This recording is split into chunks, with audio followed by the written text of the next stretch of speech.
social media. Why? It's already lies.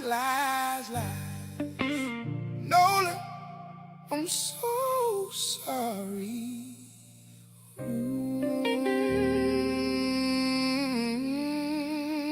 Why you scrub your social media? Why? Oh, it's already lies. Just tell us what really happened to Nolan. How did he get in that water? Oh, Mississippi, stand up right now. Why the hell they so silent? If you know you didn't do it, and if you can prove it, just say it out loud. Oh, 18 years young, football dreams in his hands, out on Horn Island with the so-called friends. Boat trip for the 4th, celebrating life, but he never made it back, left in the night. Mama posted, calling for help on the net today, searching, heart full of pain. Now the body found, but the story don't add up. Phone left behind, strong swimmer. What the fuck, something just not right. The silence deafening, scrubbing timelines, deleting, no confessing. Nolan Wells, copper spirit shining bright. Most high knows the truth in the pale moonlight. Family grieving, but they standing tall. Been crump on the case, demanding justice for y'all. Why you scrub your social media? Why? Oh, it's already lies. Just tell us what really happened to Nolan. How did he get in that water? Oh, Mississippi, stand up right now. Why the hell they so silent? If you know you didn't do it, and if you can prove it, just say it out loud. Oh, Nolan's Wells family, please excuse me.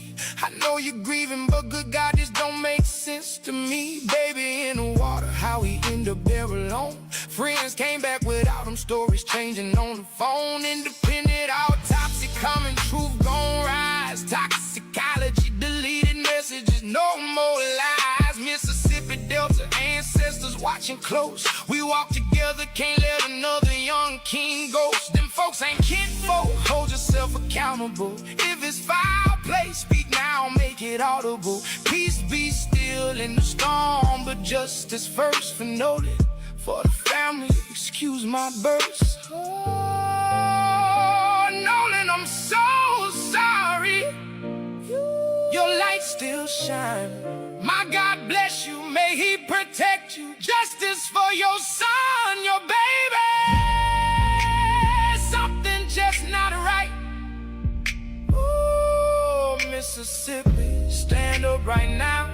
The Most High sees it all, no hiding in the dark. Hell no, we demanding answers while you scrub your social media. Oh, it's already lies. Just tell us what really happened to Nolan. How did he get in that water? Oh, Mississippi, stand up right now. Why the hell they so silent? If you know you didn't do it, and if you can prove it, just say it out loud. Oh, Nolan, I'm so sorry. Justice for Nolan. We all we got, ancestors never left. Mississippi, stand up. Ooh, peace still. Truth first, Nolan Wells, your story ain't over.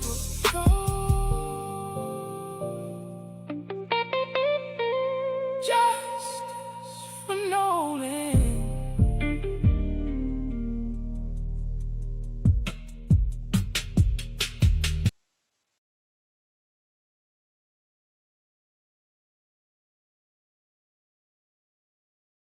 All right, hello everyone.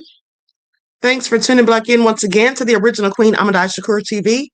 TV show. I'm your host, and this is your morning wake up call. Okay, so as you're coming in, please feel free to go ahead and subscribe to the channel if you haven't done so already. Be sure to click that notification bell and click the word all so you're notified each time the Queen Goddess goes live. Okay, you guys, I am really tired. I was literally up all night last night doing research, looking for receipts and all kinds of things, and I fell asleep probably around 8 o'clock. Okay. Excuse me. So I got a couple of hours of sleep. But we have got to get into this because it is all getting real crazy, okay? It is all getting real crazy. So, hey, Love Christy, Desmond, Sheila, 504 Nola, We the People, G from the Land, Trisha. All right, let's get into it, Shoshana. Sheila is here. Red Wine Entertainment, Hadassah, Byron. All right, let's get this party started. I see you, Deronda. Okay, Danny Joe. Antonio is here. Mr. Elevation, Barry. G from the Land, Buckhorse DC, Candy, Keisha, Alton, Larry, We the People. Okay, so let's get this party started. Everyone, please like and share. I see you, Dr. T, Keisha. Love Christy, Dangerous. Okay, shout out to all of my loyal royals, Betty Boop. Okay, and all my moderators, because y'all know they be putting in work. Okay, when I tell y'all, I see you, Dark Tube. When I tell you all this stuff is so crazy, I feel like I'm losing my voice. Anyway, we're going to make it do what it do. So before we get started, let's have a brief word from my sponsor at 12 Tribes. Here we go. Do not buy 12 Tribes on Earth hair growth oil and hair magic elixir unless you want super healthy, gorgeous hair that grows. They have a whole line of amazing hair growth products, including hair growth leave-in conditioner spray, hair growth shampoo, hair growth spray, and hair growth butter. I'm starting to sense a theme here. They include quality natural ingredients. They smell amazing, and you can see the results for yourself. So if you're looking for healthy hair growth for your natural or relaxed hair, try 12 Tribes on Earth today.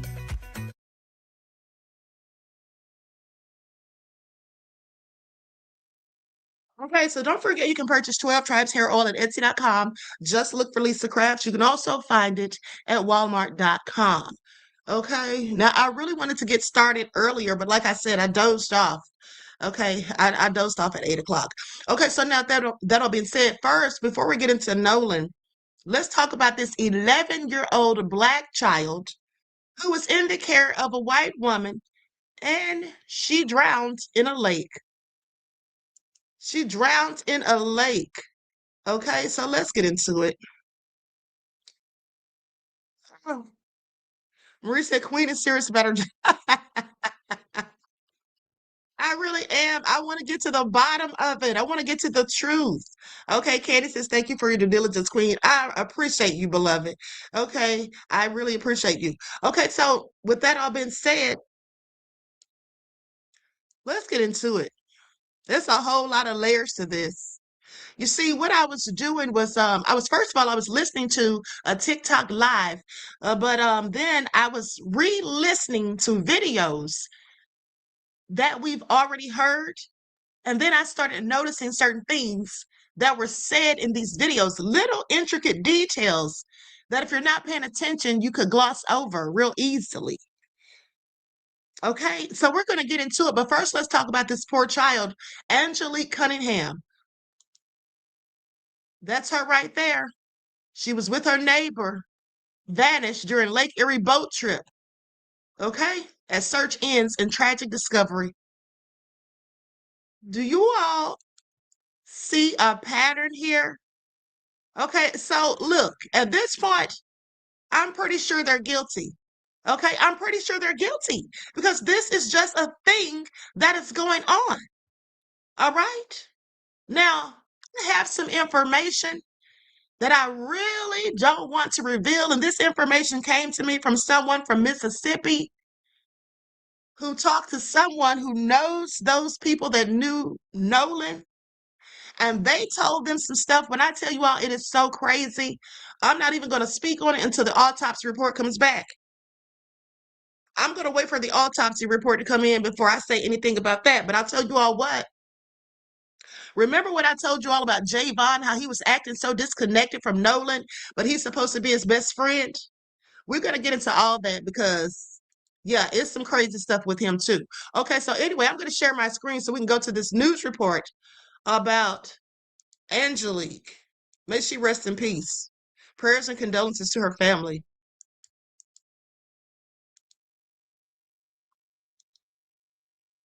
Lucas County coroner confirming that the body recovered yesterday is that of 11-year-old Angelique Cunningham. Her cause of death, a drowning. The body of 38-year-old Jonathan Siha, the owner of the boat, was pulled from the lake 3 days earlier. The coroner also ruled his death a drowning. But tonight, many questions remain about what exactly happened on that boat. 13 Action News reporter Alexis Means live in studio with the new information tonight. Alexis. Lee and Sasha, investigators say Kristen Jerry never called 911 after a man and child went into the water. She swam to shore, and investigators say she called a friend to pick her up. Authorities say she holds the key to what happened that night. What happened on this boat the night of July 1st still remains a mystery. The Lucas County Sheriff's Office charged Kristen Jerry with child endangerment after 11-year-old Angelique Cunningham went missing on a boat ride. Court documents allege Jerry placed Angelique on a boat with Jonathan Siha, the boat's owner. The vessel left Menke Marina west at 10:36 p.m. The voyage lasted less than 15 minutes before something went terribly wrong. We don't know what happened on that boat. What we do know is that we have two people that have been determined to have drowned in Lake Erie. And we have an adult female that left that scene after she was responsible for Angelique Cunningham's care. Investigators say it was Angelique's mother who called for help. Jerry never called. After swimming to shore, she knocked on a stranger's door. He was just being a good Samaritan and helping somebody out that came to his door asking for help. Authorities say Jerry never called Angelique's mother despite being a close family friend. She's not a babysitter. She was a very close friend to the family, and they felt comfortable enough to allow her to go with her on a recreational boat ride. Investigators told me Angelique was not a strong swimmer. Jerry has since been interviewed by both the Sheriff's Office and Toledo Police. I think this is a tragic situation for both families that lost a loved one, and the only person that has the answers is the person that we charged with felony child endangerment today.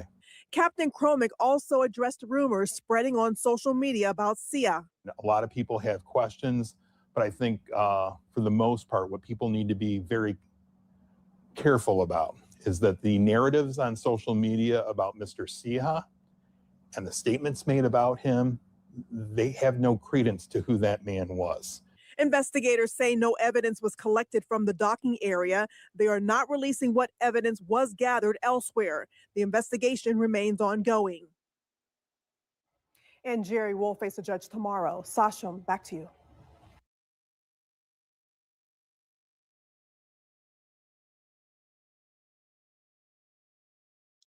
Now, my question is, why wouldn't she call the police immediately? Okay? Why wouldn't she immediately call 911? And why wouldn't she call the child's mother? This is crazy, right? This is absolutely crazy. What's really going on here? But hold on. Hold on. I got to let you all see this other video. Listen to this story. Hold on. Give me a second for the video to load. Okay, here we go. Now check this out.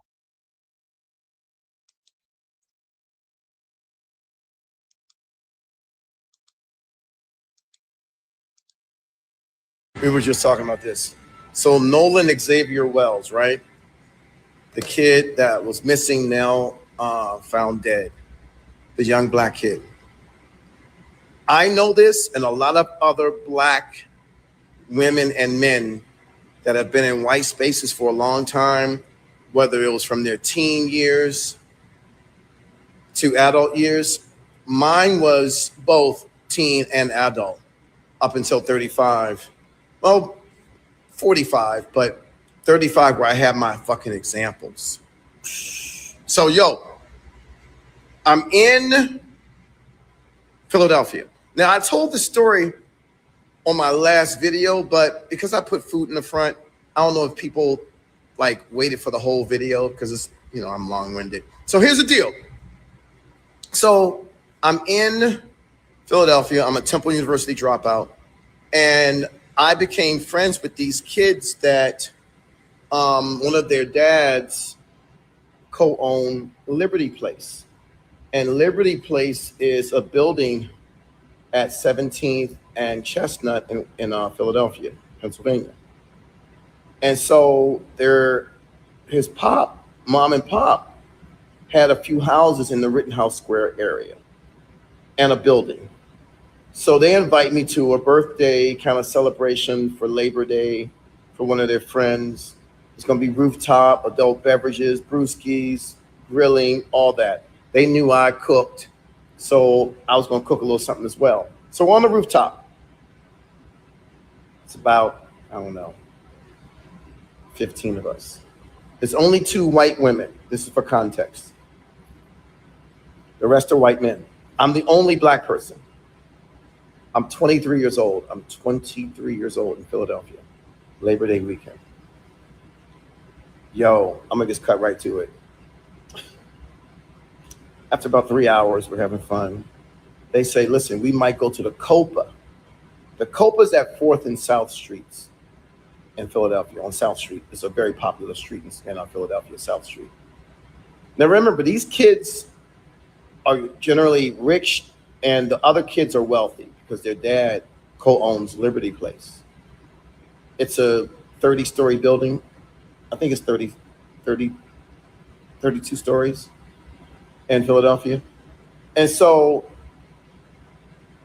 the men say, the young men say, yo, we're not going yet, but we're gonna go downstairs real quick, Brian. You can chill up here. I was like, well, I'm gonna get dressed. They're like, no, we're not going yet. But everybody goes downstairs into the house and I'm left on the rooftop. Now there's the coolers and all that and it's a place to use the bathroom. But after an hour, I try the door. I'm knocking on the door. Nobody, nothing. I'm like, okay, calm down. I'm like, I'm sweating. Calm down. Don't overreact. They probably locked the door by accident. Turns out, 3.5 hours later, I see a guy working on another rooftop, right? I'm like, can you bring the ladder over? He starts bringing the ladder over. There's a 72-year-old, maybe 75-year-old white man and white woman that live next door in Rittenhouse Square. There's a Rittenhouse Square in Philadelphia. They're like, how did you get up there? You don't know these people. I'm like, no, Gregory, they call him Greg. We were having a party. I'm the only one left up here. They locked the door by accident. I'm trying to get down. I've been up here for 3.5 hours. I'm calling the police. I said, please do that. I said, but knock on the door and you'll know my name is Brian. Yo, listen to me. Hold on for a second. Hold on. They said, nope, I don't believe you. I said, just go and knock on the door.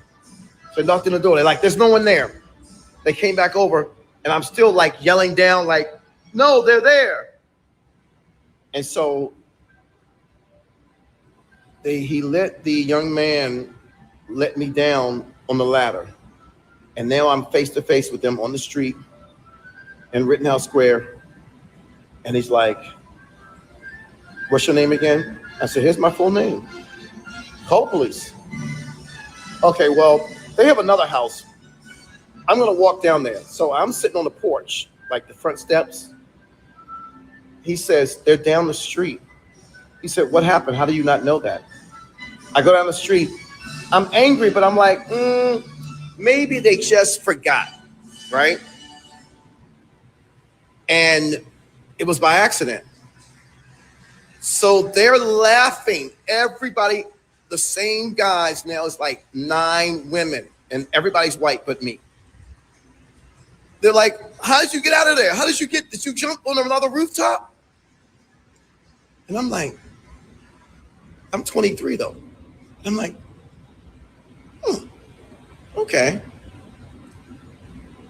I don't really know how to take this. I don't know that they were setting me up.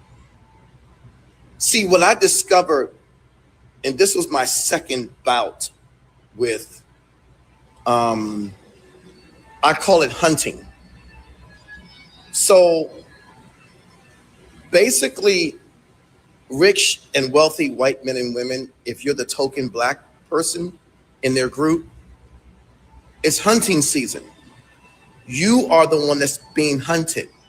And they do shit to you on purpose to test you, to see, like, you know, because black people can't swim, they say, and black people can't read or can't read a map, you know, so, and can't handle real life situations. I'm like, I graduated from the ghetto university with honors, motherfucker.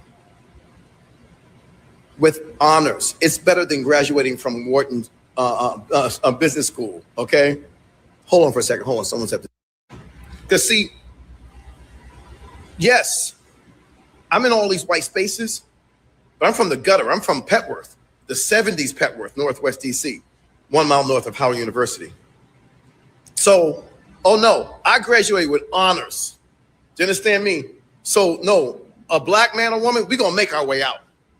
We're gonna find a way out. You ain't gonna trap us. But still, I still didn't think that they meant me any malice though. So I'm like, yo, like, so I'm still at the next party.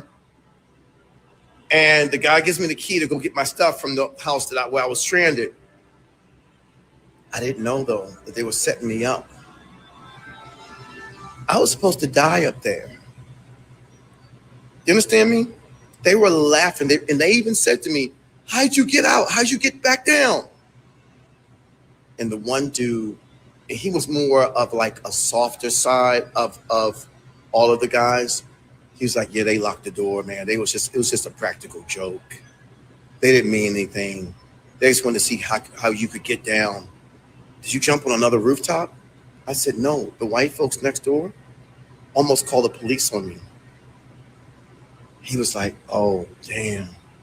It was just a joke though, Brian. It was just a joke. I was supposed to die up there. Like, a lot of these kids that have token black friends, they leave them and do shit to them for sport. It's for sport. And I have 2 more fucking stories about this shit. One from Crested Butte and one when I was at Dorney Park in Philadelphia. It's a water park. Yeah. Yo, they do this shit for sport. I'm telling you right now, I know when other black people, woman or man, see this, they'll be like, you know what? I never thought about it that way. It's for sport. Like, it's like hunting season. And we are the deer or the wolf or whatever, or the rabbit. You understand? Okay, so now what I need you all to think about is, if you remember, those of you who were tuned in when I was going through the Epstein files, and I told you all that in the Epstein files, they were hunting black people.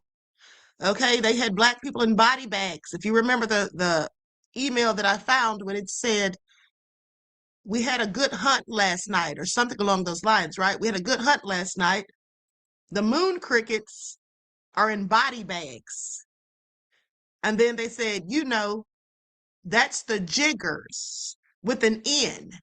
Do you all remember that? But also, if you remember, back in 2020, I told you all about the hunting parties, because I've known about this for years.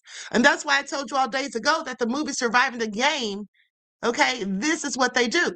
Now, someone said in the chat that poor white people can do this too. They don't have to be rich. But here's the thing. Yeah, they do these things too. But the rich people are the ones who literally can afford to do it for sport. You see, they have the money to pay for snuff films and things like that. If you ever saw the movie 8mm, you should know what a snuff film is. They pay tens of thousands of dollars for these things. That's what the rich people do. Okay? And they're also the ones that are most likely to be in these secret societies, because they're for the elites amongst them. Okay? And they can get away with it a whole lot easier because they have all these connections and money talks. So it is very it is very interesting that he told that story, right? That was a very interesting story. And I believe every bit of it. Nagata one says, surviving the game is like this. Ice-T is in it. Yes, beloved, absolutely. Absolutely. And thank you for your insight into the topic and your contribution to the channel. I appreciate you. Okay. I absolutely appreciate you. Peace, love, and blessings. That's what I'm saying. That's why I told you guys about that movie. You should absolutely watch it if you have not seen it. Because a lot of these things we see in movies and we think that the directors, producers just made it all up. No, these things come from real events. But hold on, I want to go to this video that one of my subscribers just sent me. Now, I haven't seen it. We're going to watch it together. They literally just sent it to me while I was watching this video with you all. It says lynchings in America are not by chance. Now, this is posted on someone by the name of Doug Rice's channel. Shout out to him, but I'm going to have to put an overlay on it because I don't have permission to use this. Okay, but let's see what this is talking about. Like stuff, everyone, please. Don't forget to like and share. Thank you in advance.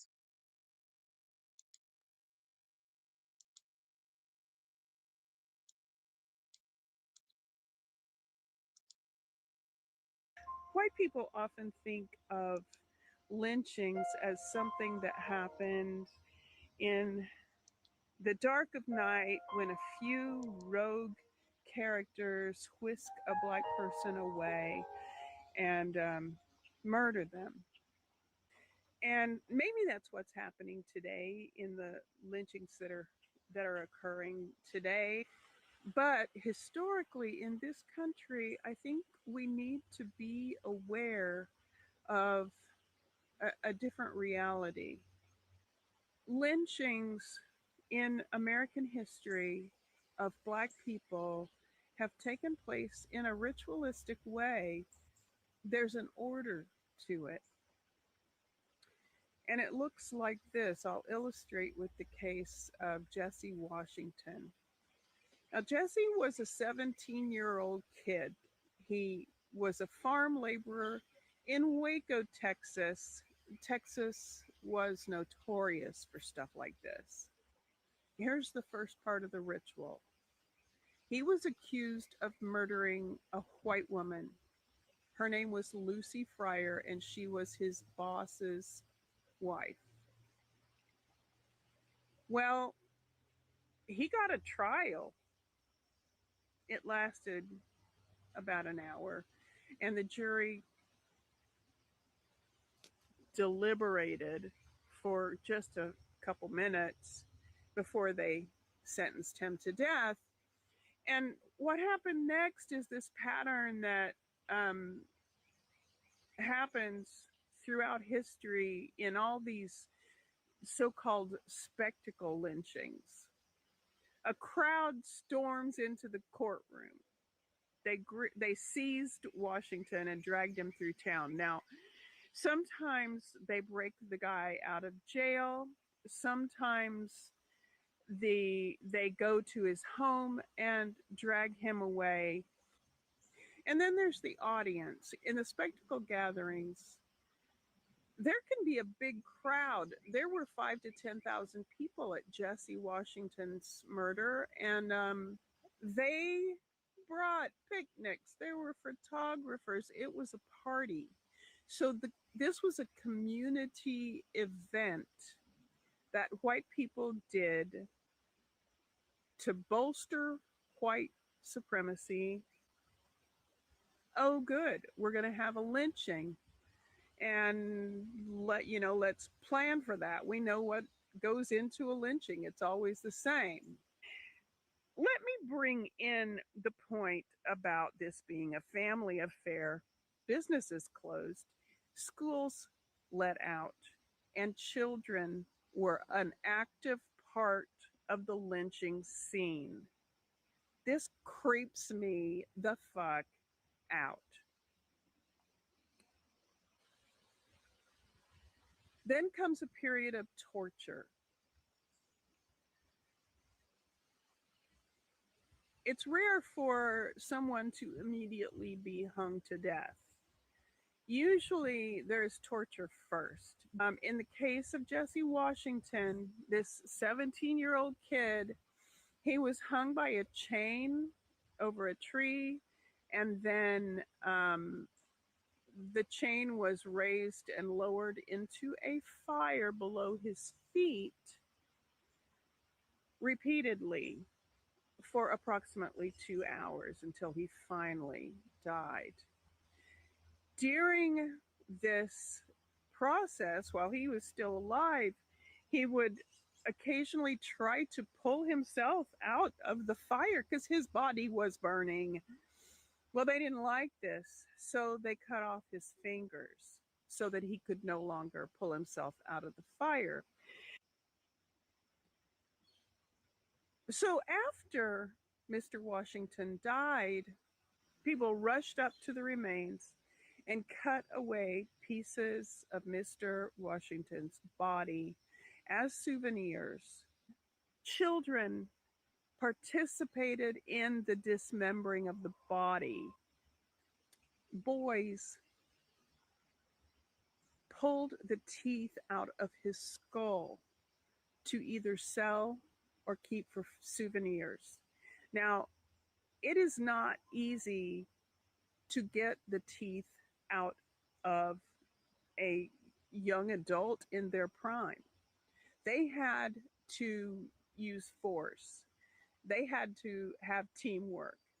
And the children did this. Children stood over his burnt body and pried or broke teeth from his skull while adults watched.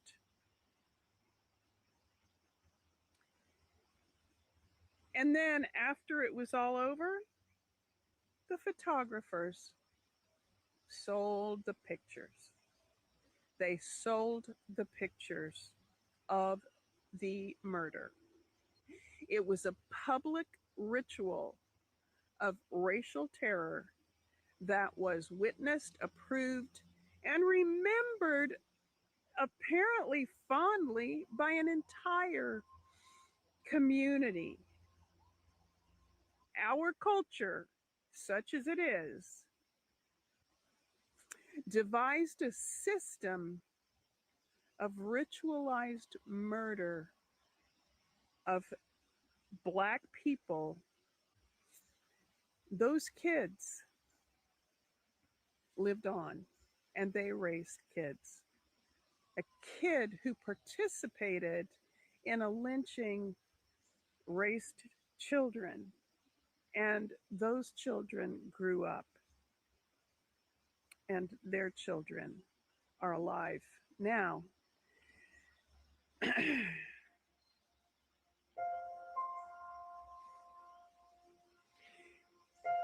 So you can see how the ritual destroys the notion that this was just random crazy acts, and supports the notion that this was a community event that was ritualized and valued.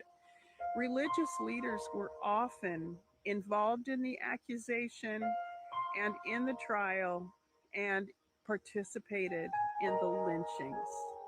Get curious.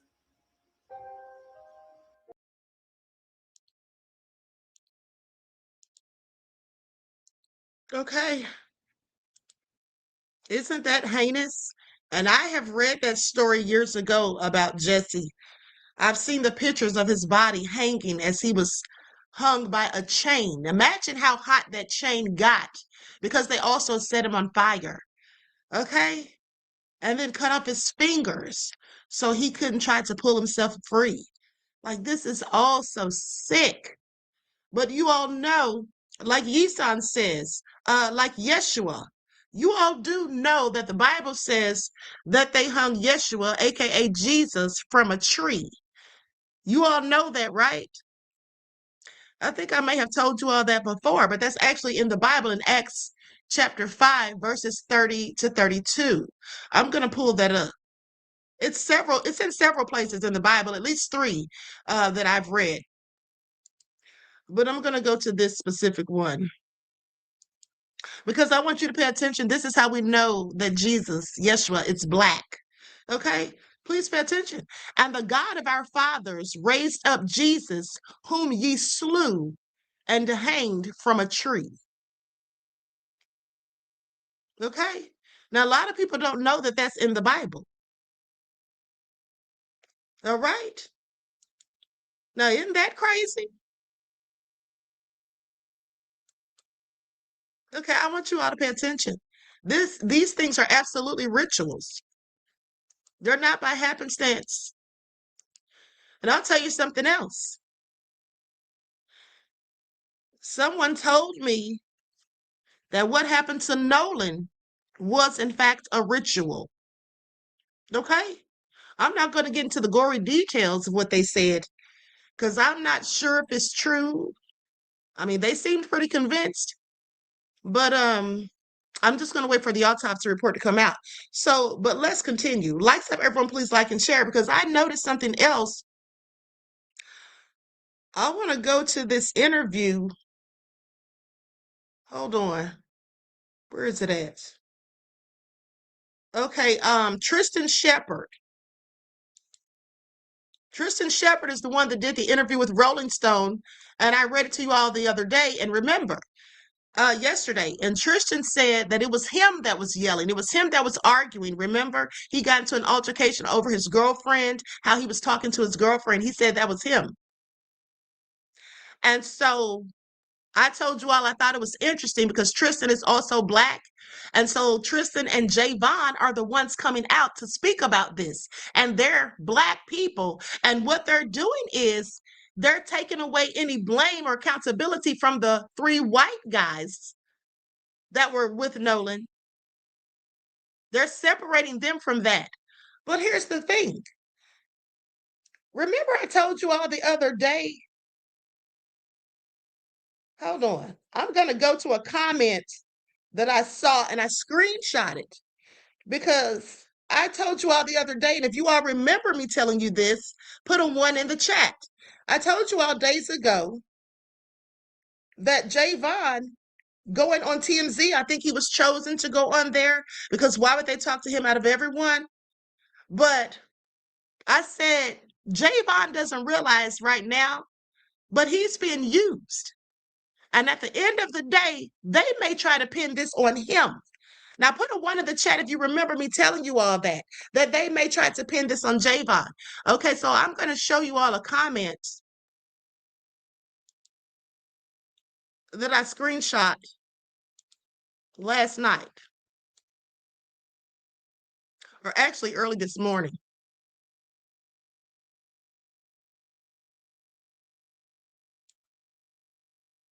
Likes up, everyone. Please don't forget to like and share. Thank you in advance.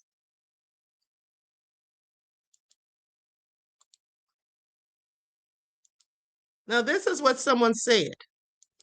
I watched a reading on Javon Williams. The lady said Javon and his mother know what happened to Nolan. But the thing is, they were threatened that if Javon tells the truth, everything will be pinned on him.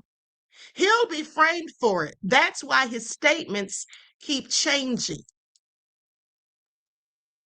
Y'all hear that? So after, I want y'all to pay attention because after I saw that comment, you know what I did? You see, I do readings also, but I don't use tarot cards. That's maybe what they use. I use the regular playing cards. It's called cartomancy. So with that all being said, I did a reading on Javon as well. And guess what? I only had to ask one question. Does Javon know what really happened to Nolan? And you know what the cards showed me? The first 3 cards that I picked. Now, the red cards mean yes in cartomancy. The black cards mean no. And each card has a specific meaning. So let me just tell you what the cards I pulled said. I pulled, first of all, the 3 of diamonds, the Jack of diamonds, and the Ace of Hearts. These are all 3 red cards. I'm holding them in my hand right now because I left them out so I could tell you all this. And these cards mean yes, he does know. But also, let me tell you what the cards mean. The 3 of Diamonds means legal troubles. The Jack of Diamonds means a dishonest young person. And the Ace of Hearts pertains to new relationships. New relationships, a dishonest young person, legal troubles. So that means Javon, in my opinion, knows something. I think he knows exactly what happened. And I think that he doesn't want to say anything because, yeah, he probably was threatened. And just like I told you all, they have likely told him that this will be pinned on him. And that's why he seems so disconnected in that TMZ interview. Remember, I told you all it didn't sit well with me when he referred to Nolan, who was supposedly his best friend. He referred to Nolan as the body. Who does that? That was just so callous. But hold on. Let's go to this article that I was going to read to you all yesterday, but somehow I got sidetracked. But I read it last night. Now, this is an article from People. Nolan Wells' friend contradicts family's claim about viral video before his death and says, "We did no wrong here." Trayston Shepard is sharing his account of Wells' mysterious final hours, defending himself and the others on the 4th of July trip in Mississippi. Let's get into it. So, one of the friends who says he was with Nolan Wells during a 4th of July trip to Mississippi's Horn Island before the teen was found dead is now speaking out about some of what he saw, as Wells' family has called for answers about what happened. In an interview that aired Monday, July the 13th on Good Morning America, Tristan Shepard told ABC News that he and the other people who were on the trip have been devastated by Wells' death, while also facing intense public scrutiny in the days since. Now, here's the thing. I didn't know that he had done an interview with Good Morning America. So we're going to go and listen to that interview. I'm going to pull it up right now. No. Now, mind you, he didn't show his face in the interview. You can only hear his voice because he claims that he's being threatened. Okay? He claims he's been threatened. So let's take a look or a listen.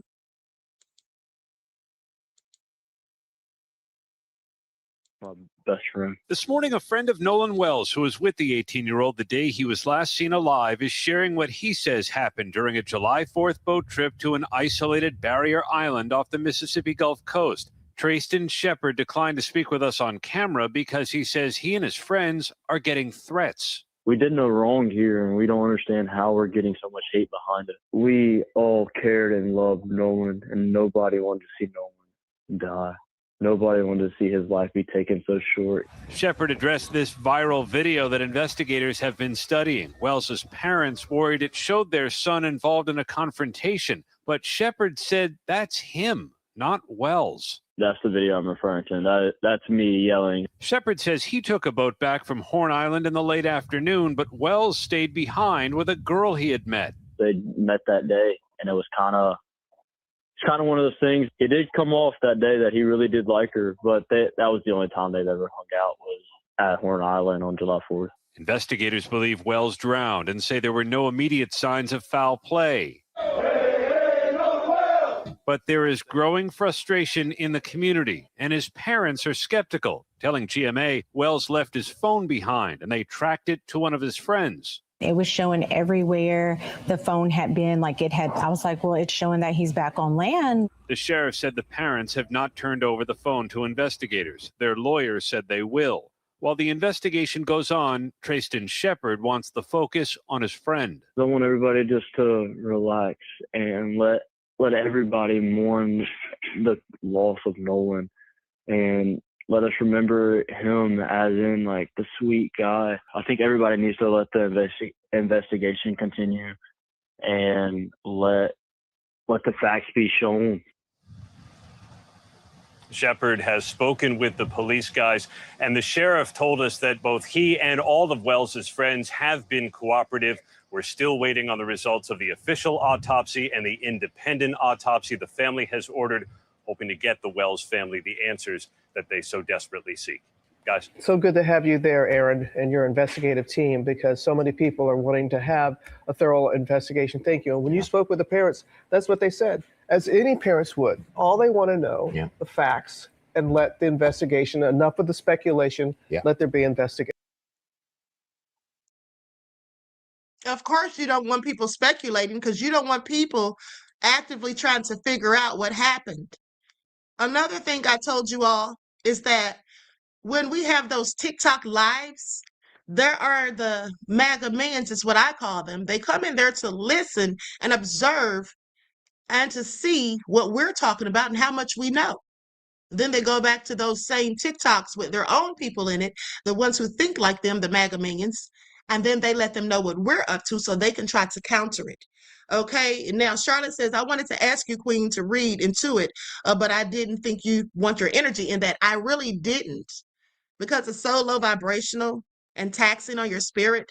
But I did so after they said that person did that reading, because I wanted to just, verify it. Okay, Jay Gray says, Queen, another video was shown today by another channel, and it showed an older white man attacking the group that was with Nolan. It showed a white kid with a bloody nose. I don't know anything about that. But thanks for the insight. Could you send me that video, perhaps? If you remember where it was played? If you could send me that, that would be good. Okay, so like I said, Tristan and Javon seem like they're just trying to remove the blame from the friends that are being looked at. And then when he says he's being threatened, well, who's threatening him? Who knows that you had anything to do with it, or why would anyone threaten you when he literally just came out the other day with that Rolling Stone interview, right? How would anyone know that he even was involved if you're not showing your face and you're doing interviews with, just doing articles, not really being on camera? So I don't know. It seems like these people are trying to make themselves out to be the victims, just like that judge who's now there's a petition out against her. Okay, we'll get into that in a moment. Shepard also said that he hopes attention will return to remembering his sweet friend that he lost. I get that everybody wants justice for Nolan. Okay, that's what he told Rolling Stone through tears, they say. Everybody wants to know exactly what happened. Will we ever know? I want everybody to just relax and let everybody mourn the loss of Nolan. I think everybody needs to let the investigation continue and let the facts be shown. Well, the thing is, we don't trust the investigation that's going on in Ocean Springs. Okay? Just don't. And then another thing is, during an interview, his parents, Christine and Elmore, said they could not understand why their son would voluntarily separate from his friends, saying he's always been taught to stay with the group. If you all remember that. So, and I do believe that Javon said something about that too. I think Javon, I saw that somewhere where it seemed like, I think I recall Javon saying something about, Nolan, he didn't see why Nolan would be separated from the group or something like that. Okay, but anyway, let's continue, because here's something else. I want to go to this video of the Cajun Navy, because one of the members of the Cajun Navy, well, not one of them, both of them, Brian Thrasher is one of them. Okay, so he's done several interviews. I showed you an interview that both of them did, but they actually have done several interviews. Now, I was in a TikTok live last night and someone played the audio from an interview, and I can't find that interview specifically. I found one that was similar, but in this specific interview, and I didn't record it last night because I had dozed off listening to it. And then when I woke back up, the lady was playing it. She was about to start playing it, right? But so in this interview, the guy Brian Thrasher with the Cajun Navy said that they were in the air. They were in an airplane and said that they saw two boats close together, and then they saw the body from about 300 feet away. And then they saw and they said it was clearly law enforcement. And then they started seeing a bunch of law enforcement boats coming out, and they were setting up a perimeter, right? But what I thought about was he was talking about how the day before they had gone out there and looked and searched, and they didn't find anything. This was on the 5th. They didn't find anything on the 5th, but all of a sudden on the 6th, just like Nolan's grandfather, the father of Christine Wansley, her father, said right away that he thought it was interesting that they didn't find his grandson's body when they looked on the 5th, and then Monday he's right there. He seemed to have thought that was very suspicious. Okay, like he was just wondering, like, how did they overlook it? Hold on, I'm looking for this troll that you all are talking about. Moderators, can you all please get rid of the troll?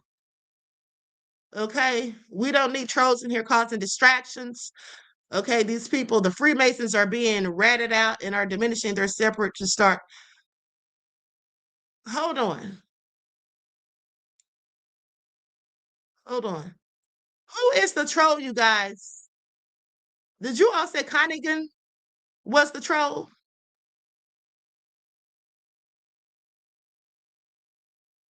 Connigan, where's the information you're getting on the Freemasons? Hold on. It says the Freemasons are being ratted out and are diminishing. They're desperate to start a race war.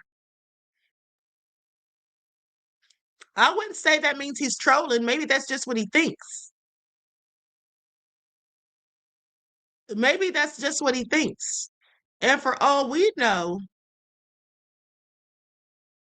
these people involved could be Freemasons or Klansmen. He says original KKK. Yeah, let me tell you all something. He's not trolling. Connigan is not trolling, in my opinion, because let me tell you all something. Y'all don't think the Klan had a hand in this? Because I sure do. And specifically after I got the information I got yesterday. Okay? So that all being said, let's continue, because we're going to go to this video now. And it was on Law and Order. I'm sorry, Law and Crime Network sidebar. So let's get into it.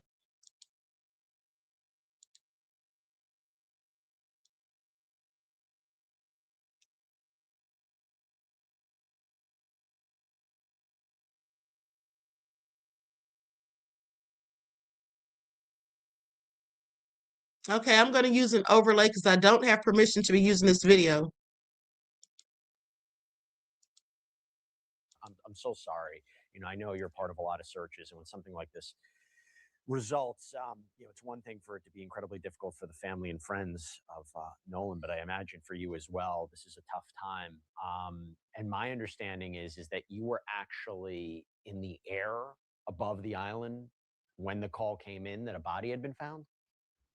That's correct. Yeah, the on Sunday, the 5th of July, we had a rescue specialist and a drone operator go out on a boat, and they spent several hours out there on the island and around the island, and they were not successful in finding any clues. So that's when we decided to do aerial reconnaissance. So yesterday morning at first light, I went up in a single engine fixed wing aircraft and flew basically a grid around Horn Island, Ship Island, which are barrier islands just south of Biloxi and Pascagoula, Mississippi, down to Chandelier Islands, which is actually part of Louisiana, but just due south of those barrier islands. and looking for any kind of activity. And then, as we flew over the northwest tip of Horn Island, going back north, we noticed there was a couple of boats beached up on the beach that were not there before. And I could look down and I could see that something was going on. And then we made a circle around. By that time, a lot more law enforcement boats were showing up. And before you know it, they had, probably a dozen boats huddled up on the beach there. So we knew that they were setting up a command center. What was this search effort like? I mean, I know that there was multiple people involved in it. What was it like from the start of it? And how quickly did you mobilize to provide support? So I think we got the first call on the evening of the 4th of July when it was starting to, get dark, and Nolan still, nobody had heard from him, and he wasn't home. And then I believe that the next morning on the 5th, I think somebody took his mother out on a boat back to the island to look around. And that's when we started calling some of our volunteers from our Mississippi chapter, and mobilized a couple of volunteers, like I said, and a boat, and went out there and started searching. On the official side, you had, I think, the Jackson County Sheriff's Office, you had the Mississippi or the Marine Patrol. I'm not sure if they're a county or a state agency. And then the Horn Island's part of the National Golf Park Island Seashore, I think is what it's called. And they have park rangers who do a great job keeping a lot of recreational boaters and swimmers and stuff safe. And it was one of those rangers that actually ended up discovering Nolan's remains yesterday morning about 8:45 Central. I want to talk about that in a minute because I have some questions about the potential remains here.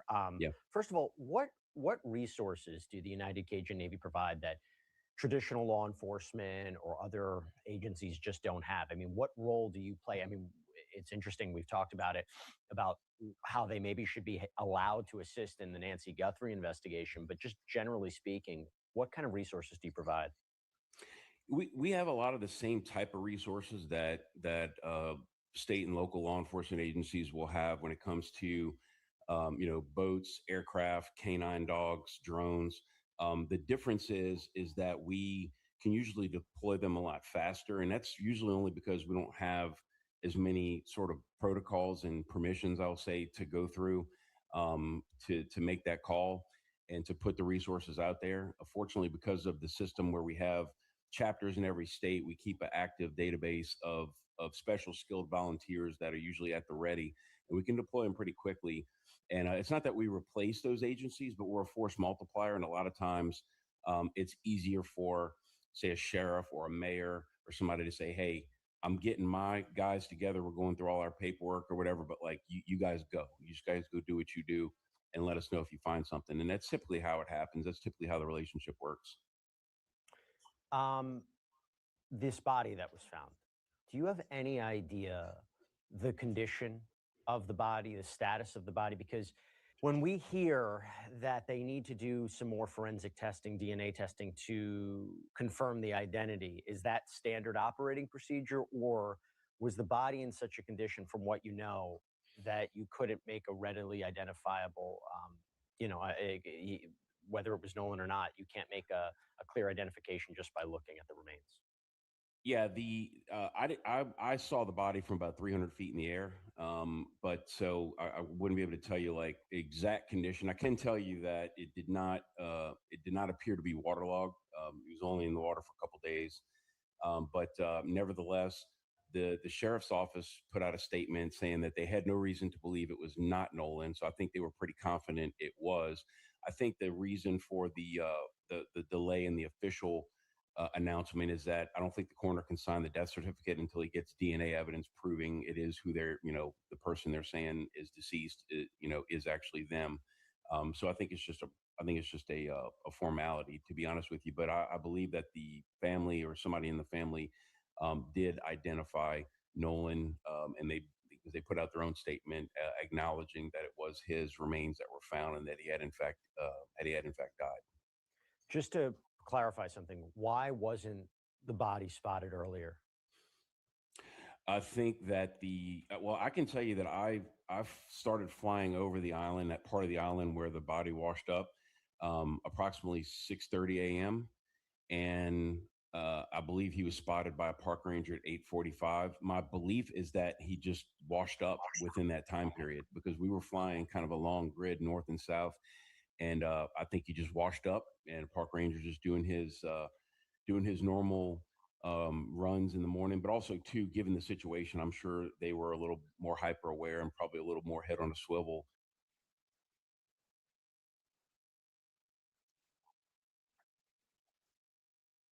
Okay, I'm going to stop it right there.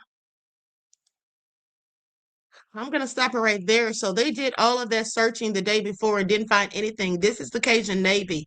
Okay, they didn't find anything, which I thought was interesting. But then when they were flying above the next morning, they saw the police there. Okay, they saw the police there. And then he said in another interview, like I said, there were two boats close together. So I'm going to tell you what someone was suggesting last night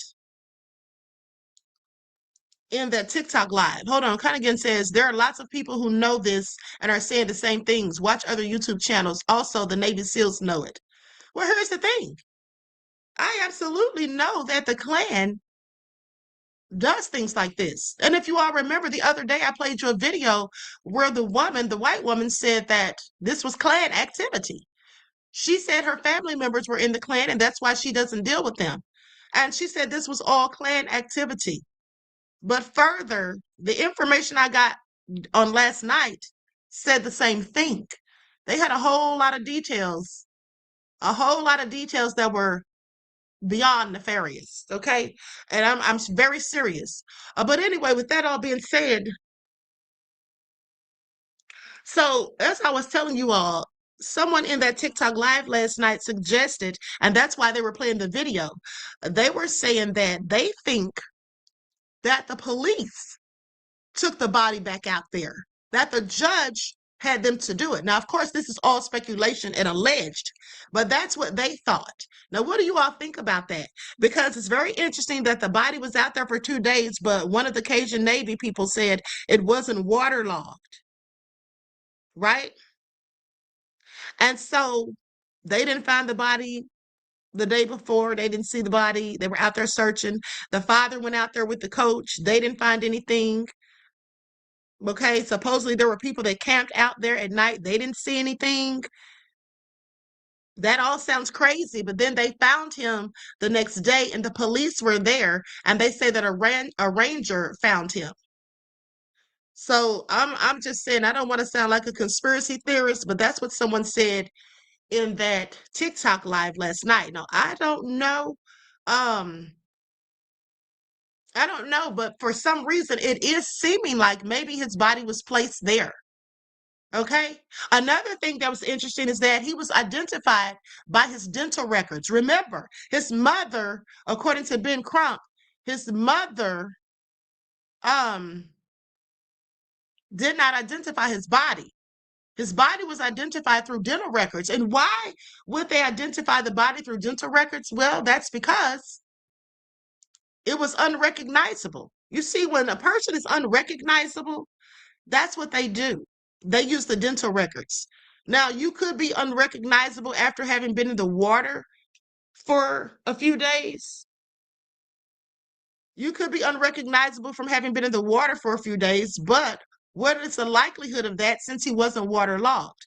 I mean, you still could be unrecognizable because, first of all, it would depend on how long the person was deceased. Well, he was out there for 2 days, right? So it wasn't very long, but also the temperature, the elements and things like that, exposure to the sun and the air, those type of things can accelerate decomposition. And then we can't leave out the marine life scavengers, like fish, crab, birds, or other animals that could do things that would alter the facial features. And then let's not forget about the undertow. So all of those things could cause someone to be unrecognizable if they were in water. But how likely are those things to have happened if the body wasn't waterlogged? Okay? What do you all think? What do y'all think? I mean, what would be the likelihood of that being the cause for him not to be recognizable? Because waterlogged means saturated or soaked with water. Okay. So, and some of the signs of that would be like swollen or bloated skin and tissues, pale wrinkled skin on the hands and feet. The skin becomes soft and may even peel or slip off at the touch of it. Okay. Clothing is thoroughly saturated, and the body weight would have increased significantly because of the water that had been absorbed. So they said the body was not waterlogged. So why would he be so disfigured that they couldn't recognize him? Why would he be so disfigured that they couldn't recognize him? I don't know. Maybe something nefarious happened to him. Okay? Maybe something nefarious really did happen to him. Hold on. But let's continue. Likes up, everyone, please like and share. Another thing that I noticed was I listened, and I want you all to listen to it too and tell me if you think that, or if you hear the same thing that I thought that I heard. Okay? I was listening to the portion of the press conference where Nolan's father talked about going to retrieve the keys. Okay, he talked about going to get the keys, if you remember. And it sounded like he said the friend spoke of, it seems like the friend spoke of Nolan in past tense. Now, mind you, the father went to get the keys before Nolan's body was discovered.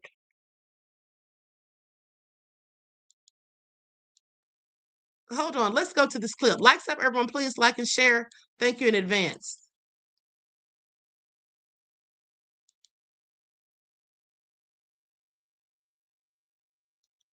Okay, so the situation with the key. When we got to the house, a few of his friends, they were already there, and they were at the door in the house, asking questions. So when I walked up, they were getting, things were getting kind of intense. So I turned to them and told them, I need you guys to calm down. I don't do this to me right now. I need them to kind of trust me so they can give me something. So I was able to calm them down.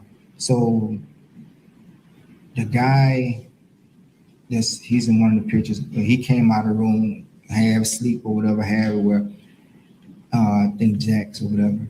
And I said, look, I'm Nolan's father. I'm here to get his keys so I can get his car. I said, his car was in the yard. His car was parked in the yard.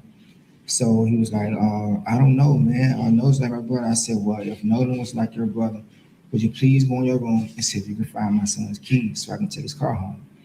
He walks off, 2 or 3 minutes, come back. I can't find the keys.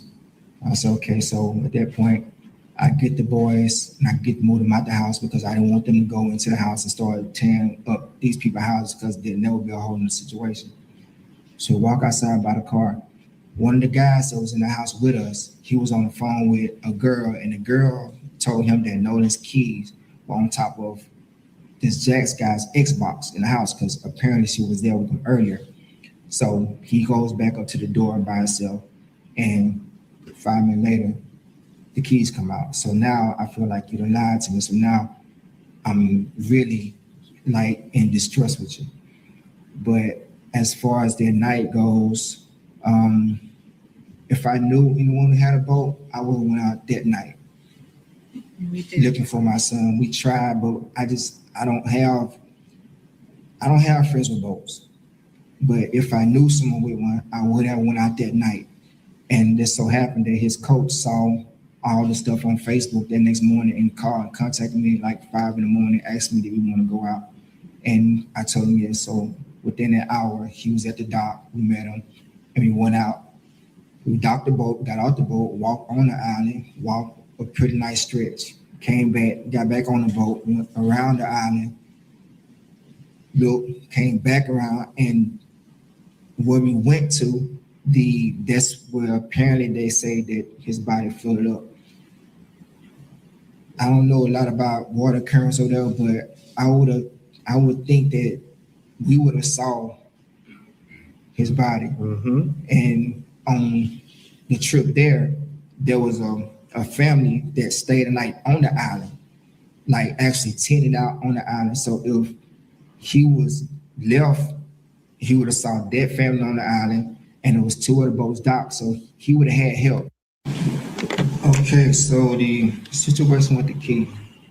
When we got to the house, a few of his friends, they were already there.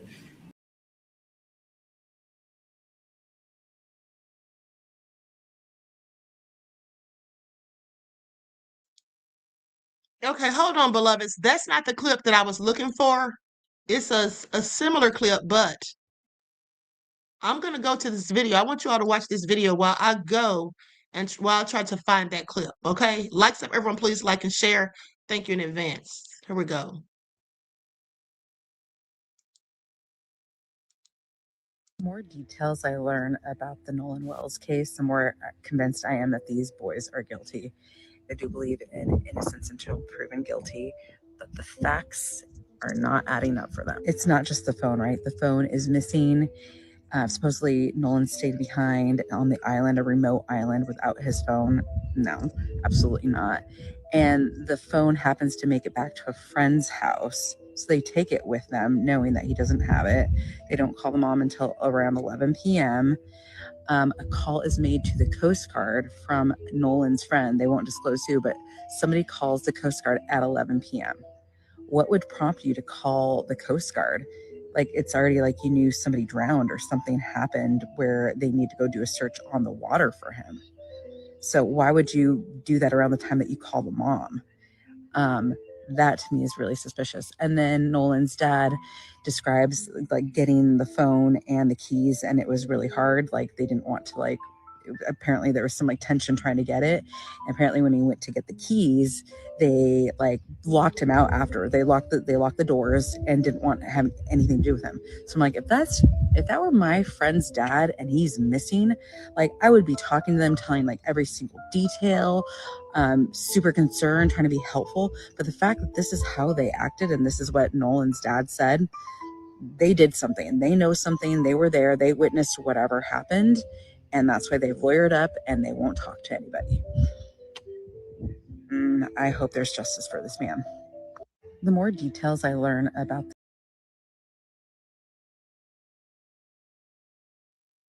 Okay, now I'm going to go to this reenactment that someone did with AI. Okay, likes up, everyone, please don't forget to like and share. Here we go.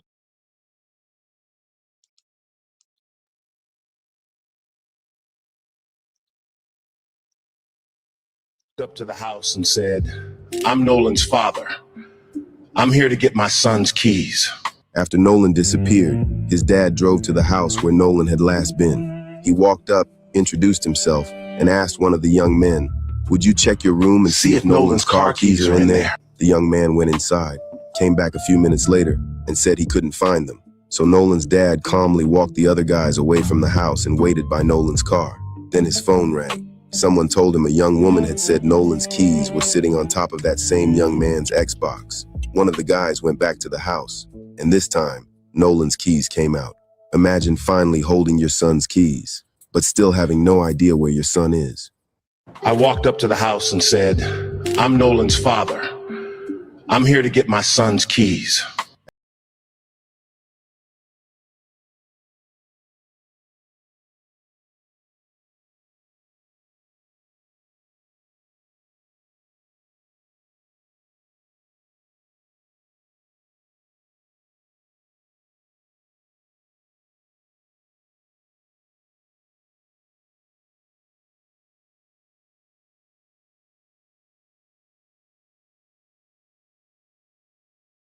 Okay, sorry about that, guys. I was trying to find that right video. Okay, so I think I have it. Hold on. Okay, so you all saw that reenactment. Now, what I would like to know is who was the girl on the phone? Because some people said that the girl on the phone was Katie. That's what some people said in a TikTok live. Now, I don't know if that's true or not, but they said that the girl's name was Katie. Now, Katie is also the name of the girl they claimed Nolan was trying to talk to on Horn Island. But they said Nolan just met her that day. So how would they know her and have her phone number to be on the phone with her? I find it very interesting. Now, Pathways Sand Prophecy says, did the parents view the body? That's the question, because if not, that's strange and Ferris. No, I just told you they didn't view the body, beloved. They identified the body through dental records. They identified the body through dental records. The parents did not see the body. They have not viewed it. Ben Crump said that the other day, which I thought was very interesting, because why were they not allowed to see the body? I mean, I don't know. Maybe they have viewed it, but it was identified initially. They are not the ones who identified Nolan. He was identified through dental records. And like I said, they only identify you through dental records when you're severely disfigured and unrecognizable, which makes it very suspicious in my attention. Okay, now Sheila says Katie needs to be front and center, question her.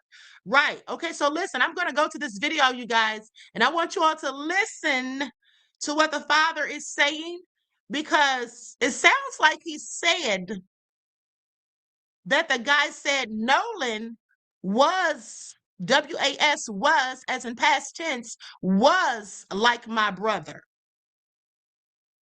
Was like my brother. So why would he be speaking of Nolan in past tense? Because clearly Nolan's body was not found until after the parents already had the phone and the keys. Okay? So sounds like they told him themselves. Let's go to the footage. When we got to the house, a few of his friends, they were already there, and they were at the door in the house, asking questions. So when I walked up, they were getting, things were getting kind of tense. So I turned to them and told them, I need you guys to calm down. I don't really see right now. I need them to kind of trust me so they can give me something. So I was able to calm them down. So the guy, he's in one of the pictures. He came out of the room, half asleep or whatever, I think Jack's or whatever. And I said, look, I'm Nolan's father. I'm here to get his keys so I can get his car. I said, he's like, his car's parked in the yard. So he was like, I don't know, man. I know it's not our brother. I said, well, if Nolan is like your brother, would you please go in the room and see if you can find my son's keys so I can take his car home? He walks off 2 or 3 minutes, come back. I can't find the keys. I said, okay. So at that point, I get the boys, and I get them out the house because I didn't want them to go into the house and start tearing up these people's houses because they never got home in the situation. So walk outside by the car. One of the guys that was in the house with us, he was on the phone with a girl, and the girl told him that Nolan's keys were on top of this Jack's guy's Xbox in the house because apparently she was there with him earlier. So he goes back up to the door by himself, and 5 minutes later, the keys come out. So now I feel like you lied to me. So now I'm really like in distrust with you. Situation with the keys. When we got to the house, hold on, I'm going to play that again. Give me something. So I was able to calm him down. So the guy, he's in one of the pictures. He came out of the room, half asleep or whatever, I think Jack's or whatever. And I said, look, I'm Nolan's father. I'm here to get his keys so I can get his car. I said, he's like, his car's parked in the yard. So he was like, I don't know, man. I know it's not our brother. I said, well, if Nolan is like your brother, would you please go in the room and see if you can find my son's keys? Now, did you hear that? He said Nolan was like my brother. And the father says, if he was like your brother, would you please go in the house and get the keys? Y'all hear this? Why would they speak on him in past tense? It's very suspicious, right? But let's not forget all the other shady things that I pointed out to you all yesterday, okay? All of the nefarious things that were clearly suspicious, okay? Clearly suspicious, talking about him in past tense. Javon, supposedly the best friend, goes on TMZ, but you don't go to the police. You go to TMZ, you talk to People magazine, or People the publication, but you don't go to the police. And then seemed so shocked when TMZ asked him if the police had reached out to him. My question is, why didn't he reach out to the police? Why didn't his mother, who's supposed to be friends of Nolan's mother, why didn't she take him to sit down and talk to the police? Simply because he was Nolan's best friend. And even if he had left the island and wasn't there, he could have told them who all Nolan was with, whatever he saw. He could have just given them whatever little information he had, even if it was minuscule. It seemed like as his best friend, you would have tried to do all that you could to help them in any way, because sometimes in these sort of investigations, the small details matter. Because the devil is in the details, always. Okay? Now that is very interesting. So what do you all think about the idea that possibly his body was placed out there? One's in the chat if you think that's a possibility. If that sounds plausible to you that the body was placed out there. One's in the chat. One's in the chat if you think that is a viable possibility. Okay? Yeah, it does seem plausible because I'm still trying to figure out, how did y'all not find him on the 5th? How did nobody see him? Okay? They were in the air, the Cajun Navy. I know they have divers. But another thing, this is what I forgot to tell you all. Why would one of the friends not only contact the Coast Guard? Remember, the lady in the video you just looked at, she thought it was suspicious too that they contacted the Coast Guard. Like, how would they know something was wrong, like somebody's missing or drowned? I told you all that 2 days ago. I thought that was very suspicious that they would call the Coast Guard. Why not just simply call the police? If Nolan hadn't come and gotten his phone or his keys or whatever, or you just thought you hadn't heard from him and something seems off or suspicious, why wouldn't you call the police first? Why would you automatically go to calling the Coast Guard? Why would you think that he didn't leave that island if you're at the same time telling us that he was supposed to catch a ride with Katie? A whole lot of holes in the story. There's a whole lot of holes in the story as far as I'm concerned. Okay, everyone please like and share. Let's continue. Because let's get into this petition against the judge. Okay, Nolan Wells case. Remove Judge Ashlee Cole for violating Mississippi judicial ethics. So here's the issue, they say. Mississippi judges are entrusted, and I want you all to pay attention, because who told you this? Where did you hear this first? Oh, yeah, that's right, Queen. They heard it here first. Okay, please pay attention. Conanigan, I hope I'm saying your name right, or Conanigan says Queen needs more subs. She is shadow banned like so many others. Yes, I absolutely am, beloved. I absolutely am.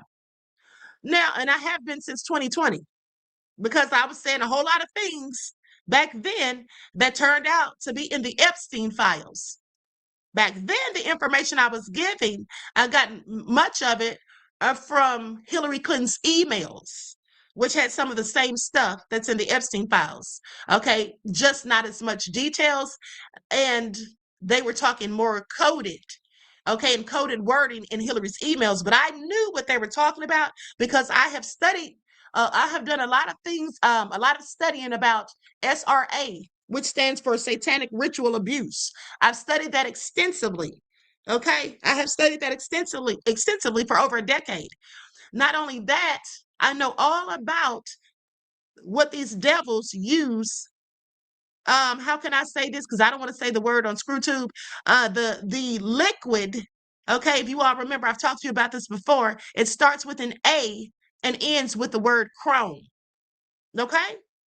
So it was stuff about that in those Hillary emails, and I was talking about it. And also, I had predicted the pandemic and the venom that they were going to give people, and I told people what I thought about that. And that's another reason I was shadow banned. But hold on, let's continue, because here's what they're saying about the judge.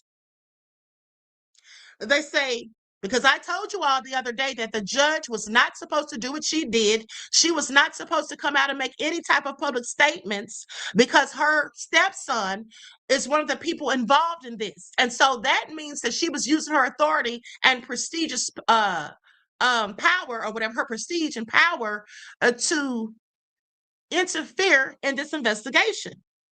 And that is illegal, not illegal, but it's immoral and unethical for a judge to do. Okay, so here's what they're now saying.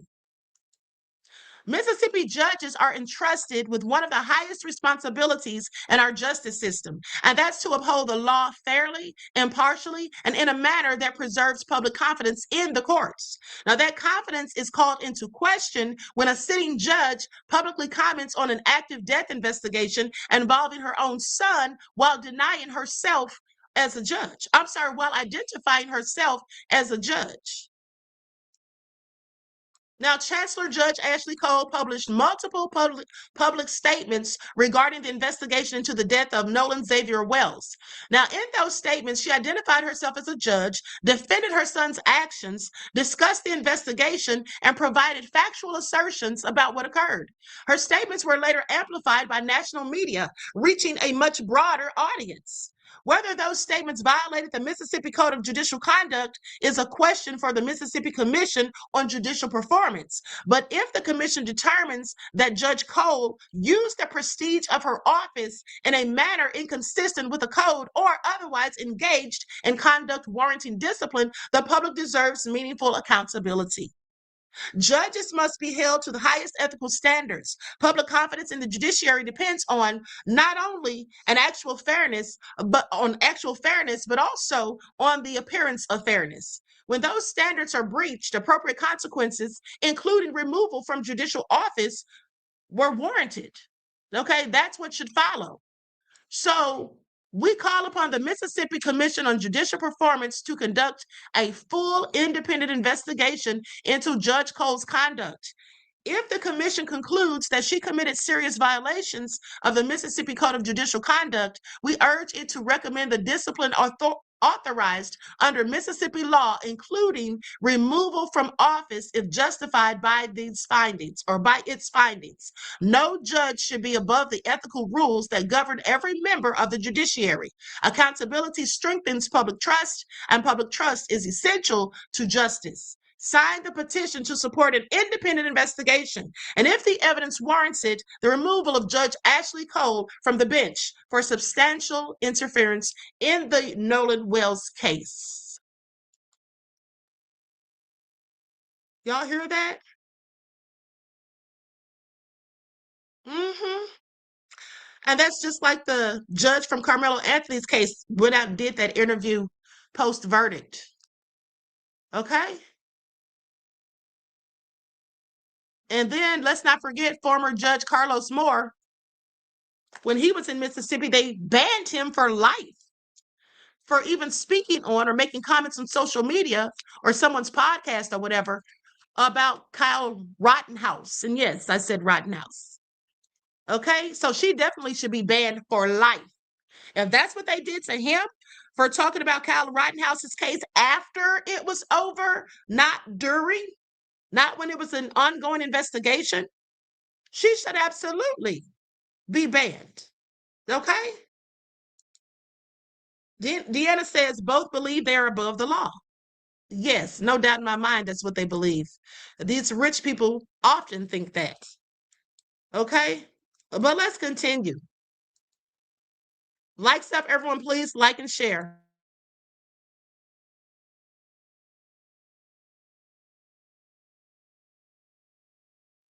Interesting theory. Somebody messaged me on this one, and they didn't want me to say their name. Of course, I don't know their name anyway, but what if Nolan's case is not race related and it's sports related? Nothing should be excluded, right? So in the end, they stated if you investigate the sports teams, coaches, and parents, you'll find that disparity, discrimination, and inequity are deeply rooted in sports within the small town of Ocean Springs. Y'all want to hear the rest? Okay. They're stating that Ocean Springs is a sports cult. And, you know, I'm kind of like, because I know there's sports fanatics everywhere, but they're talking specifically in the small town of Ocean Springs, okay? In Ocean Springs, the opportunities for any sport, football, baseball, and basketball, are limited. And while Nolan was talented enough to break into that sports cult or clique, maybe someone was jealous that they were not. We're going to take Wyatt, for example, and I'm not stating that Wyatt had anything to do with it. However, Wyatt played football in high school, and yet he's not committed anywhere. And maybe that doesn't mean anything because maybe he does not or did not want to play football in college. Or maybe no one wanted to sign him. Anyway, let's get back to this. But it could be others in that same situation, right? This person went on to say, I haven't heard any other coaches being as heavily involved as his high school football coach. You know, the one that had the boat and went out there to help his parents look for Nolan when he was initially considered missing. They said, anyway, it's just a theory that the town's sports could be a part of a cover-up if there is, in fact, a cover-up, especially now that there's an open spot for a wide receiver, an OSHS kid to play football in his Nolan's place.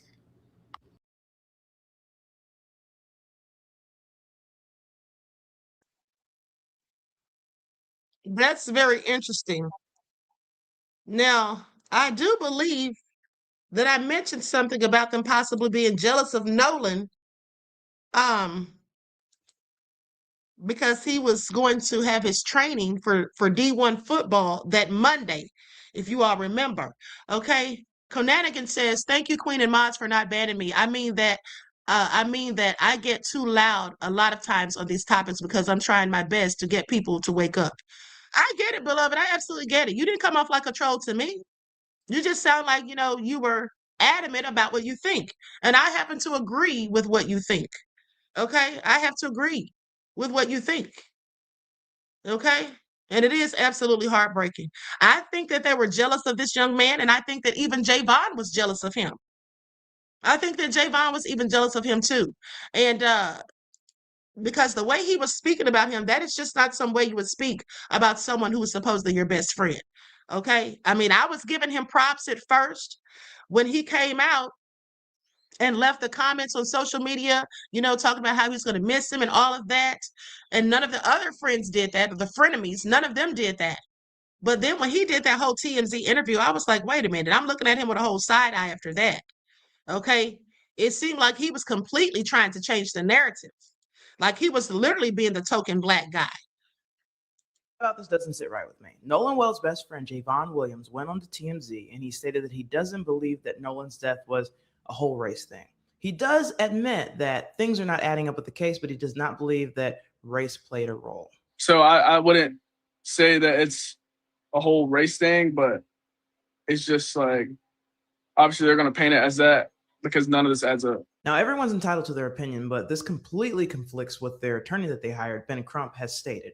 He has stated that there is a possible racial motivation due to the history of Mississippi and the fact that witnesses' accounts are not adding up. And tragically, they all came back, but Nolan didn't. And Nolan was the only African-American in the group. And also, Nolan's parents themselves have not ruled out that race may have been a factor. Do you think that race may be involved in what happened to your son?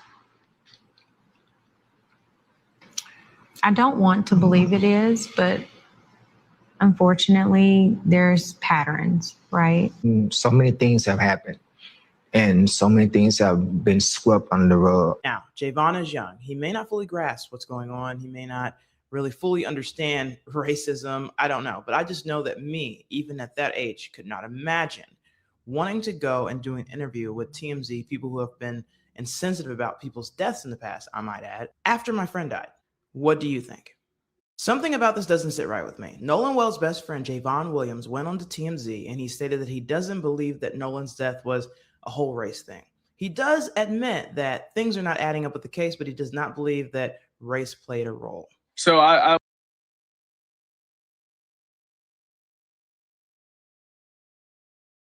Right. Okay. So, sorry, guys, I'm multitasking. Okay. So, he just sounded so callous and didn't sound like he had any type of emotional connection. I mean, really? If my best friend had passed away in that short of time span, the last thing I want to do is be on TMZ. Okay? You went on TMZ but didn't talk to the police and thought it was interesting, or thought he seemed so surprised that the police didn't talk to him. And here's the thing, the fact that the police didn't talk to him should let us all know that the police are not really doing their best to conduct an investigation. I think it's just all for show at this point, and I'm inclined to agree with what those people were saying in that TikTok live last night. Did the police put the body out there? Because one thing I was thinking of, remember this girl, Alicia Spencer. Now, I told you all we can't really believe what she says because she claims that she spoke to the mother and the mother says she didn't talk to her. So I'm like, why would she lie about something so significant? Why would she lie about something so significant? But she did say that the body was taken back out there. And I remember thinking when she said that in her post or whatever, I was thinking, if they took the body back out there the next morning, wouldn't they have been concerned that maybe someone would see them trying to dump the body? Because wouldn't the police and Coast Guard be out there perhaps by this time? Because didn't they call them on the 5th at 11 o'clock at night? So why would they call them before? You know what I'm saying? That just seems strange. That just seems strange to me. But now, when the guy from the Cajun Navy says there were boats out there, 2 boats specifically, he said, close together, and they could see the body from 300 feet away, but they couldn't see, the specific details, but he could see enough to know that it wasn't waterlogged. I don't know. This is crazy. This is very interesting. Hey, LeVar, beloved, listen while at work, okay? I don't know. It's giving Javon knows something. Hold on. Let's go to this next clip because this lady clearly thinks Javon knows something.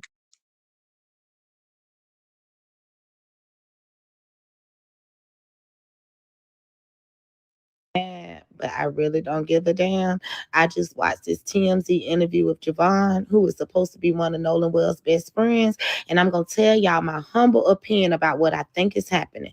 Now, let me make this very clear. This is my opinion. I was not there. I do not know these people personally. I am telling y'all what I observed from watching this interview. But while this investigation is going on, I think we need to understand something. Adults are talking, investigators are talking, but kids are talking too. And my personal opinion, I believe these kids have been communicating with each other about what happened, what they know, and what they should say. And the reason I say that is because when I watched this interview, I felt like Javon had a lot of information about the perspective of the other boys. He talked about an altercation that allegedly happened on the boat with another friend. He talked about people trying to get somebody out of the situation. He knew details that made me stop and ask questions. And that's not me accusing him of anything, but I am asking, how does he know these things? Because the thing that stood out to me is I didn't feel like I was hearing the perspective of someone grieving Nolan. I felt like I was hearing more from the perspective of someone who understood the situation surrounding the other people involved. Even when he talked about the video, he said he didn't think it was Nolan because the voices were too clear.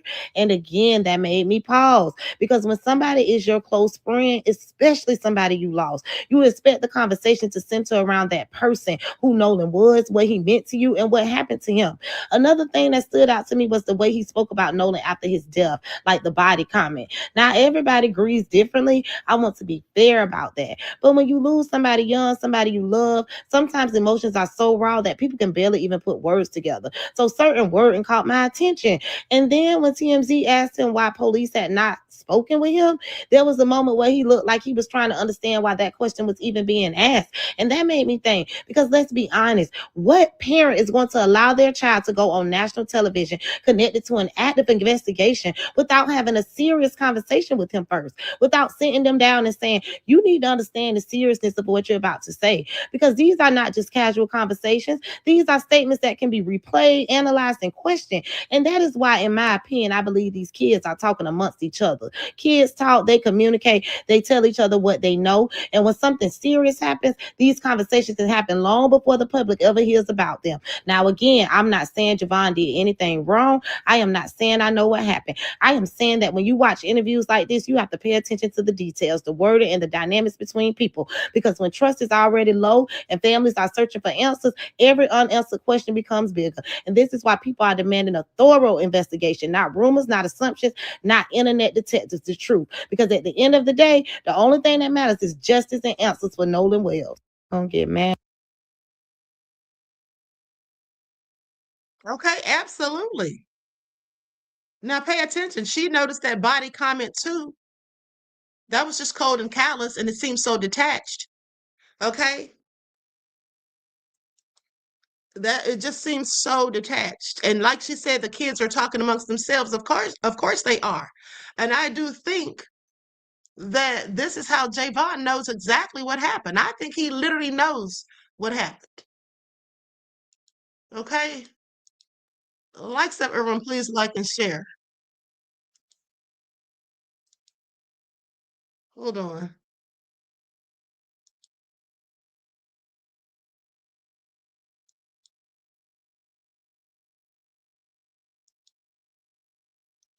Okay, we already got into that. Like everyone, please like and share. Thank you in advance. Now I want you all to listen to this. I want you all to listen to this because someone put in the chat earlier, and I cannot remember who. But someone put this in the chat earlier. You said something about flock cameras. You said the flock cameras didn't see anything. Let me tell you something, beloved. The flock cameras see everything. Now listen to this.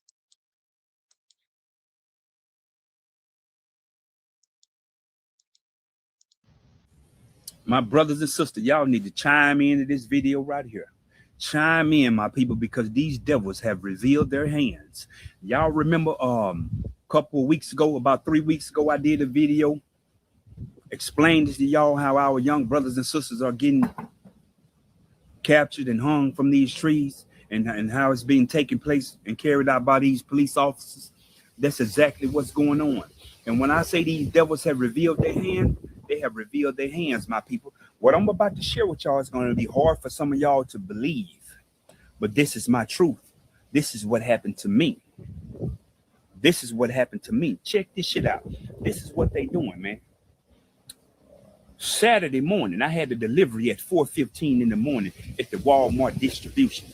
And if anybody been to the Walmart distribution, any of you truck drivers, you know that you can't unload early. You can only go an hour before your appointment time. This was in Cleveland, Texas, the Walmart distribution right there on Sparks Drive. How many of my drivers out here, on this app that's watching this video, familiar with the Walmart distribution on Sparks Drive in Cleveland, Texas? You got Alvarado around. You got Joshua.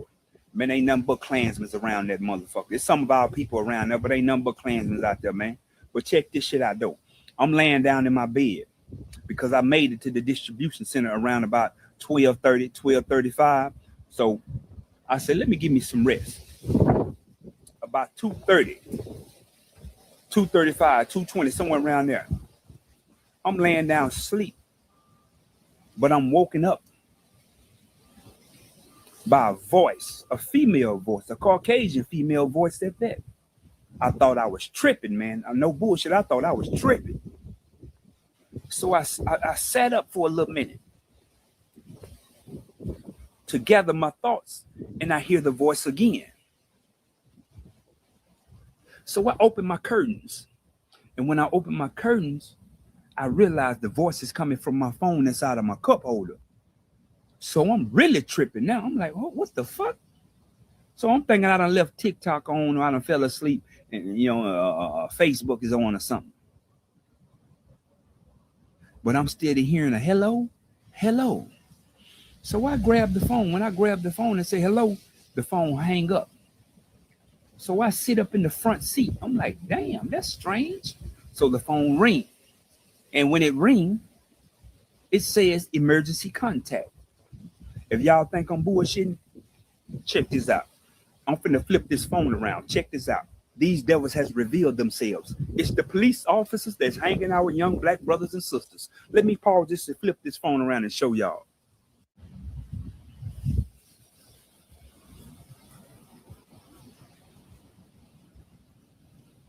Okay. Y'all see that emergency contact? Okay, it was 2:20. You see it? 2 calls. It's 2:20, my people. 2:20. Let me flip it back around. Okay, y'all saw that. And everybody that follows me know that I don't fuck with the police. I have no reason to call them for nothing. But these hoes call me. But check this shit out though. When the bitch called back, I say, yeah, what is your purpose of calling my phone? Why are you calling my phone? Oh, we just want to verify if you're on Sparks Drive. I said, of course I'm on Sparks Drive waiting to deliver my load at 4:15. But I'm not understanding, this is a police department, correct? She said, yes, this is Johnson County Police Department. I said, okay, so why are you contacting me? Oh, sir, we just wanted to verify if you're on Sparks Drive. I said, yes, I'm on Sparks Drive. All right, thank you. You have a good day. I said, okay. So as I'm sitting in my front seat, I say, oh, I gather my thoughts. I said, okay, I peep what's going on. This is the moment. So I immediately grab my tools because I'm anxious to use them. I'm anxious to use my tools on one of them devils. I promise you. So as I'm sitting in the front seat waiting to see if a police officer going to drive by, although if you done been on Sparks Drive, there's multiple truck drivers that's parked waiting to unload on Sparks. But you have to understand one thing about people, individuals. A lot of people don't think like myself and you guys. Some of them drivers, if a police officer would have came there, some of them drivers would have been under the impression that, okay, something must took place with them. So they ain't going to think none of it. Let me just pause for a minute because Pretty Wing says, wasn't truck drivers going missing down there? Well, yes, I reported to you all months ago, maybe sometime last year, about truck drivers, black truck drivers specifically, coming up missing. Also, now this reminds me of the black truck driver who was found in his own truck with his hands cuffed behind his back, hung. And there was damage to the dashboard inside of his truck where you could tell he had been kicking, like struggling, trying to get away. This is all crazy, but let's continue. They ain't gonna think none of it. They just gonna act like it ain't nothing going on and just sit back in their truck and let the police handle their business, not knowing it can be something serious. But anyway, didn't no police officer come, my people. But I just want y'all to know that is my truth. Them hoes has revealed their hands. I told y'all, it's the police officer killing and hanging our young black brothers and sisters. And they tracking us through these locations on this phone, man. So how in the fuck this bitch get on my phone? That's what I'm trying to understand. Man, these hoes watching us through these phones as we sit the phones down. They watching us through everything, even the TV, the television tool, man. Man, these motherfuckers is watching us, man, stalking us. And mind you, when you driving and when you hit them flock cameras, once that flock camera scan your face, man, your entire background, everything about you pop up. You understand me? Everything about you pop up, man. So my people, man, keep y'all head on the swivel, man. That was my experience. And this is how I know that these motherfuckers, it's the cops doing this shit, man. It's these devils hanging our black brothers and sisters. Man, listen, man, if y'all get pulled over and you afraid to reciprocate the same energy that they're about to carry out on you, because you already know you ain't violated no law. You ain't violated no traffic law. So why is he telling you to step out your vehicle? That's their whole game. Take your driver's license, pull you over, telling you that you violated some kind of traffic stop or something you violated, man, or gonna tell you that you got some type of warrant just so he can tell you to step out of the car. No, man. If you know you don't have a warrant or anything and you're afraid to reciprocate that same energy, in other words, what I'm saying, if you're afraid to put one in that hole, man, put your car in drive, man. Go by 25, 30 miles per hour with your hazard lights on and call 911, man, and drive to the nearest city, man, where there's some civilization, man, some lights or something, man. You know what I'm saying? And call 911 and let the 911 dispatcher know your location and let them know you're afraid for your life, man, because you got an officer or someone impersonating an officer telling you to step out your vehicle, but you was afraid, so you drove off, man. But that's my story, man. That shit happened to me Saturday morning, man. Saturday morning. See, these hoes know what they doing. They know who they want. They watching us. They gang stalking us. They following us. Man, when you see these devils jogging through your community, man, with their backpacks on, don't think that they're just jogging. Man, these hoes looking for escape routes, man. Escape routes. They looking to see how they can get in and the best route they can get out once they carry out their devilish acts on us, man. You understand what I'm saying? Treat them hoes the same way they treat us, man. At some point, you have to treat the world as the world treats you. When you see them hoes walking or jogging through your community, man, stop them motherfuckers and ask, man, what are you doing, sir? I understand I see you jogging, but you ain't never jogged through this all black community. That's some more shit going on, man. But anyway, man, one aim, one God, and one destiny, my people.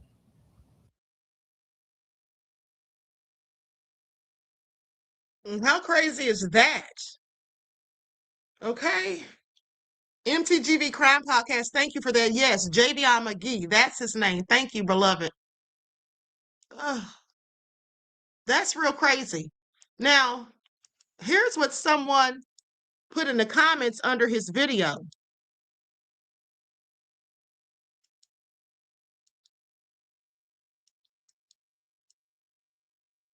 See that? He ain't lying. I was at home watching TV and a voice came through my phone saying, hey, are you at home? What the hell's going on here? Okay, and who owns those flock cameras? Palantir? Hold on, let me see real quick.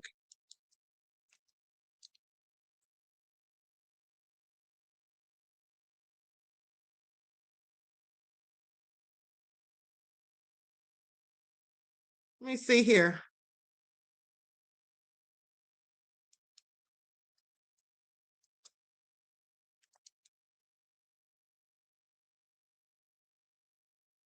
Hold on, beloveds.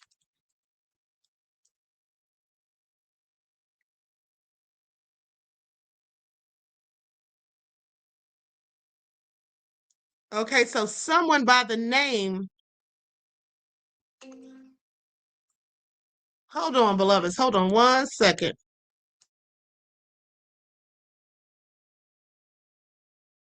Never mind. They must have realized I was on live. Okay, so I find it interesting because the guy's name is Garrett Langley. Garrett Langley. Hold on. Let me check something about him real quick.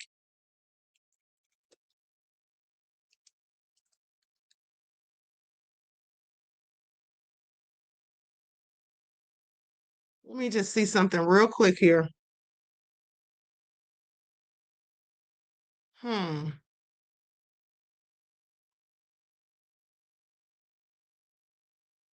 Okay, so check this out.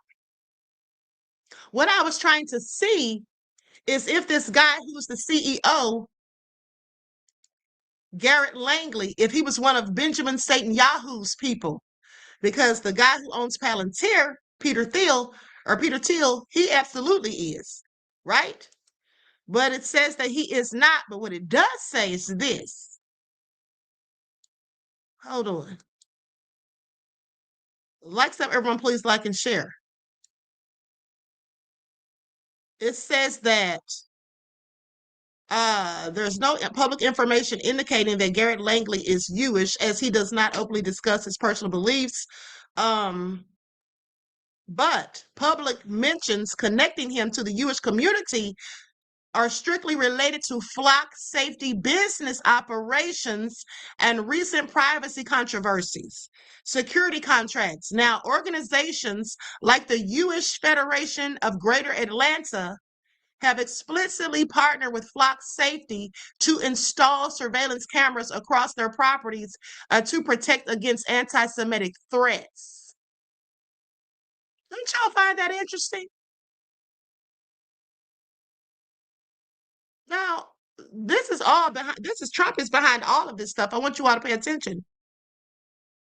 And then it says privacy apology. Says Langley made news recently when he issued a personal apology to a Marcus Jewish Community Center. This occurred after an open records request revealed that corporate flock safety employees, rather than law enforcement, had improperly accessed the viewed live camera feeds from inside the private religious facility during a sales pitch. Oh, so he accidentally spied on them, his cameras did, and he apologized to them.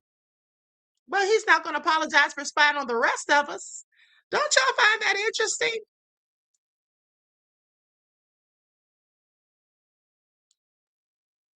Don't y'all find that interesting? This is some crazy stuff. I don't like any of it, but hold on. There's something else. Speaking about the flock cameras, let me just go to this. I forgot to tell you all about this on yesterday. I shared this on my X account. Hold on. Let me just pull this up. We're going to be out of here in a minute because I have to come back later with the other information that I have. But some of it anyway. I can't tell you the whole thing, but hold on. Here it is right here. Now I want y'all to pay attention to this news report about those flock cameras. Okay? This is all really some serious BS.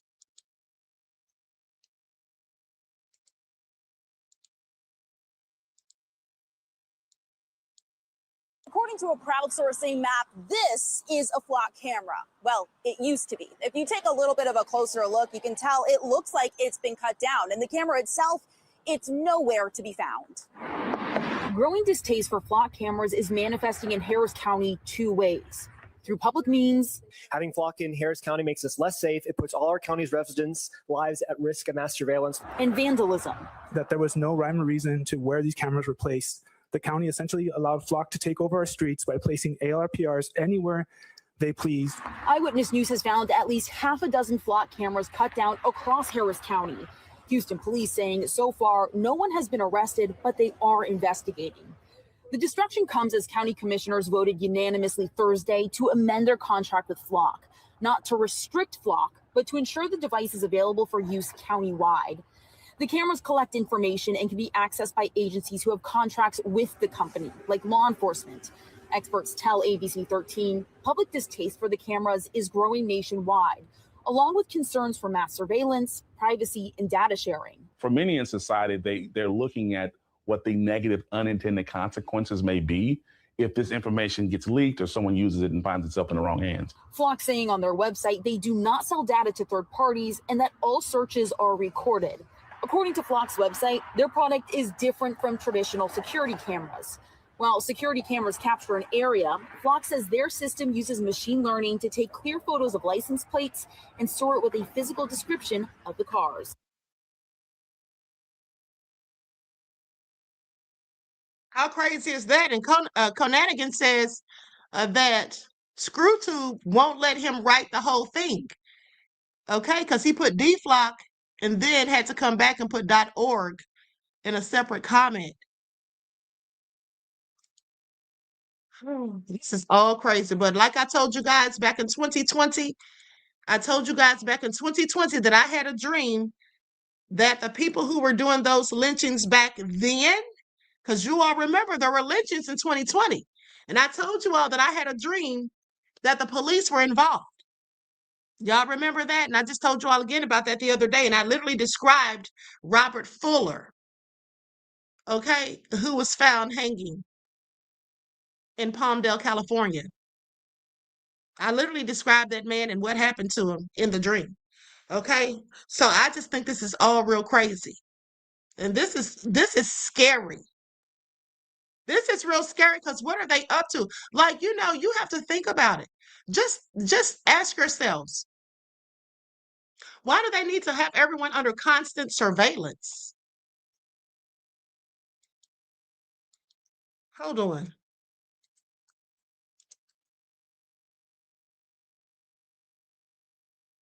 Because there's something else interesting that happened days ago.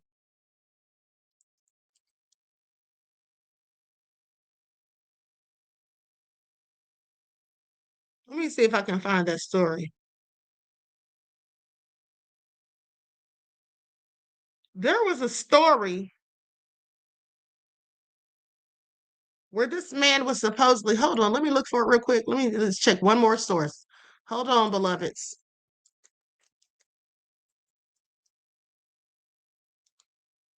Let me just check one more source really quick.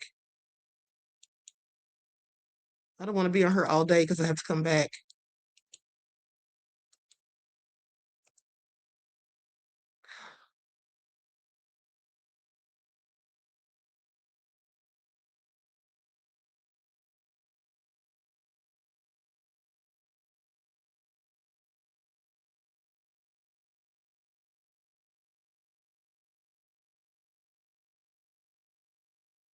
Hold on. I'm trying to figure out what his actual charges were.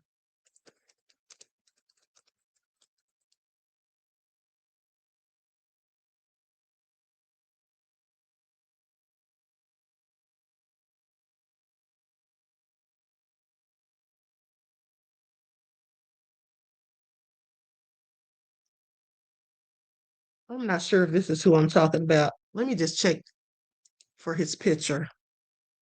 Well, so anyway, here's what I was looking for. The other day, I saw a post on Instagram. I think it was on the Neighborhood Watch. But there was a black guy. Yeah, this isn't the person I'm talking about. I'm going to have to try to go back to Instagram, and I'll show that to you all later. But nonetheless, there was a story on Instagram days ago about this black man. It had his picture and everything. And he was supposedly arrested because he had been training black people how to use weapons, how to use guns and things. And the caption said that he was charged for training them too well. Like he was doing too good of a job training these black people. Now, I found that to be very unsettling. Okay, that was very unsettling for me because remember the guy a few years ago?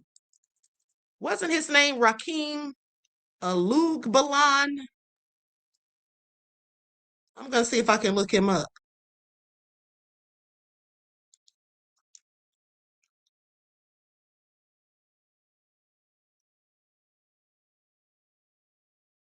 They labeled him a black identity extremist. Yeah, here it is right here. I think, hold on, let me make sure this is it.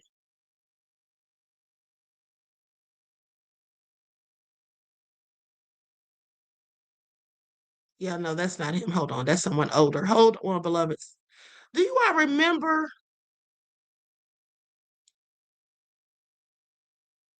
Hold on. Him and his 16-year-old adopted son. I think it was an adopted son.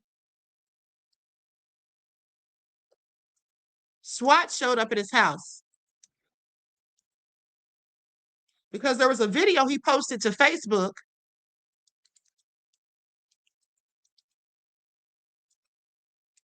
Hold on.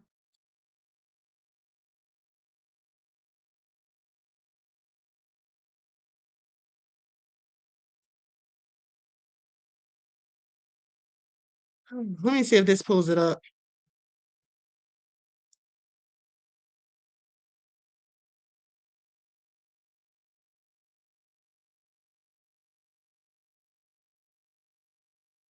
Let me see if this is it.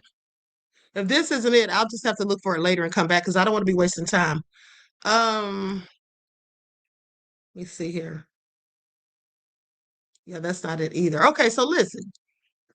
If you all remember this story, put a 1 in the chat, okay? I can't remember that guy's exact last name. It was something like Alugbala or Abulagan or something like that. But his first name was Rakeem, if I'm not mistaken. This guy had been posting videos on social media, I believe on Facebook. And his name was Battlegoon. Are you sure, beloved? Hold on, let me see. He had been posting videos on Facebook of him training black people with weapons. And he was arrested. SWAT showed up at his house like 2 or 3 in the morning. Him and his 16-year-old son were ordered outside. I think they still had on their underwear, pajamas, or something like that. And basically were arrested and called black identity extremist, which is a term the FBI was using back then, which was all just BS, right? So with that all being said, hold on, let me see if this is it. I don't think that's the last name. I think the name was more like a Bulagan or a Lukbala or something like that, beloved. I think I would have remembered Battlegoon because that's kind of easy to spell. Okay, so Balagoon says unique. I think that is it. Balagoon. Hold on.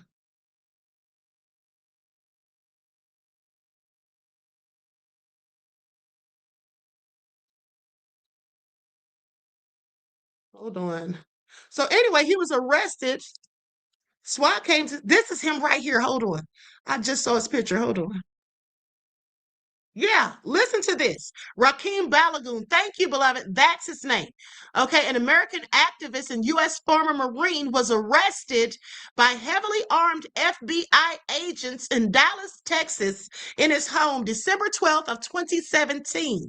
He was held without bail for nearly 6 months before a judge dismissed all charges and ordered his release on May of 2018. I reported this on Facebook back then.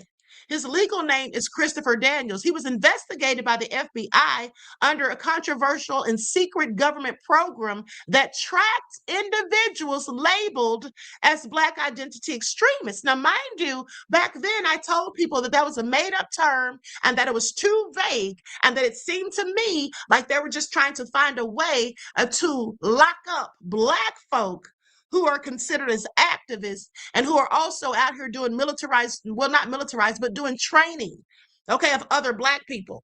Now, here's what they say triggered it. The surveillance and subsequent raid were largely prompted by Balagoon's Facebook post criticizing police brutality and an appearance in videos by the media outlet InfoWars. The FBI accused him of being a prohibited person in possession of a firearm, citing a 2007 misdemeanor domestic assault case in Tennessee. The bottom line is he was posting videos of him training Black people how to use weapons. And I find that interesting because this other man that I just saw days ago on Instagram, that's what the story was about him being arrested.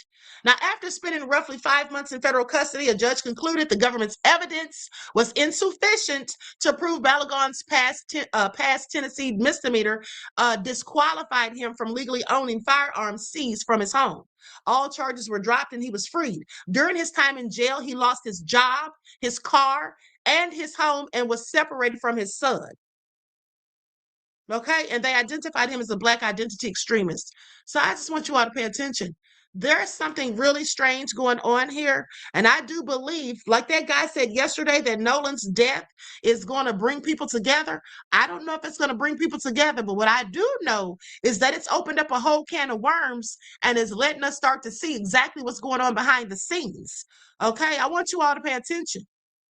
That's right. Youngest Turnip said, imagine being arrested for training. Exactly. And why are they so concerned about Black people being trained with firearms? I think we already know the answer to that. Okay? I think we already know the answer to that. Now, here's the thing. I'm going to leave you with this, and I'll be back later, as I said. I believe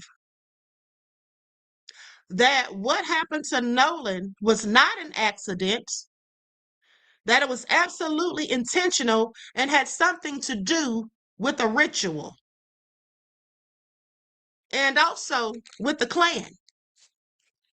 Okay? Now, the person who told me this, I just might see if I can get them to come on here and give you all that information out of their mouths, because this is not what I know. This is all hearsay. Okay? This is all hearsay from me having this info that they gave me. But and they just called me too while I was talking to you all, but they probably, like I said, probably realized I was on live. So I don't know if they'll be willing to come on here, but I'm going to see if they'll come on here and tell you all the same thing they told me last night. That's why I was up all last night doing research. Okay? This stuff is real crazy, and this rabbit hole is a lot deeper than we ever thought, in my opinion. With that all being said, I'm going to conclude the broadcast. I want to thank you all for tuning in. Listen, I love you all to life. And y'all need to remember that at the end of the day, we are all we got. Okay? We don't have time to be sowing seeds of division amongst ourselves. We don't have time to be hating on each other and being jealous. We don't have time to be going in on people who look like us. We don't have time to do any of that. At the end of the day, y'all, if we don't get our stuff together, it's not going to turn out good, because the devils have plans for us. And I promise you, it's all nefarious. Okay? It is all nefarious.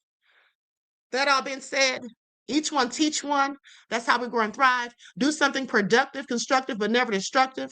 And always remember, beloveds, to keep the Most High first in your lives. Danielle says, Queen, I'm so thankful for people like you keeping us informed. Well, thank you, beloved. I appreciate you. And also thank you for being a YouTube member for 13 months. Okay? I will see you all later on this evening, beloveds, probably between 6:30 and 7. If you don't get the notification, check my X account and also check my community tab. Either of the two will have the links posted. Peace.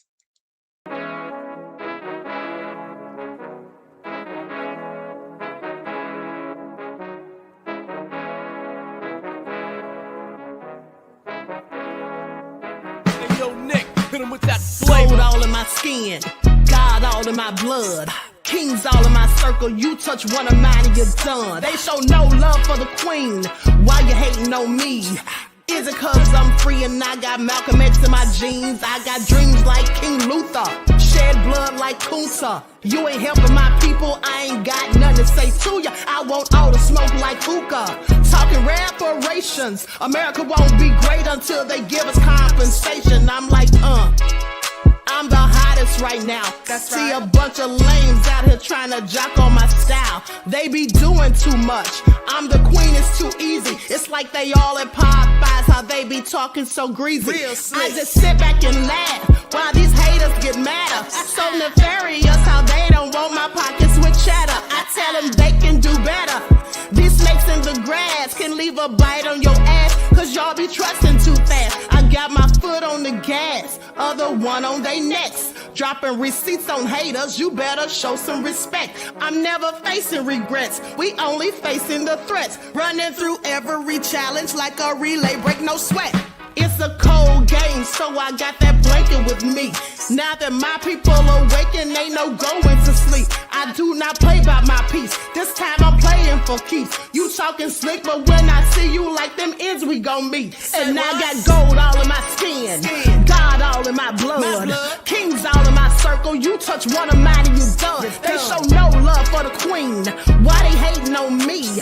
Is it cause I'm free and I got Malcolm X in my jeans and I got gold all in my skin, God all in my blood, kings all in my circle. You touch one of mine and you done. They show no love for the queen. Why they hating on me? Is it cause I'm free and I got Malcolm X in my jeans and I got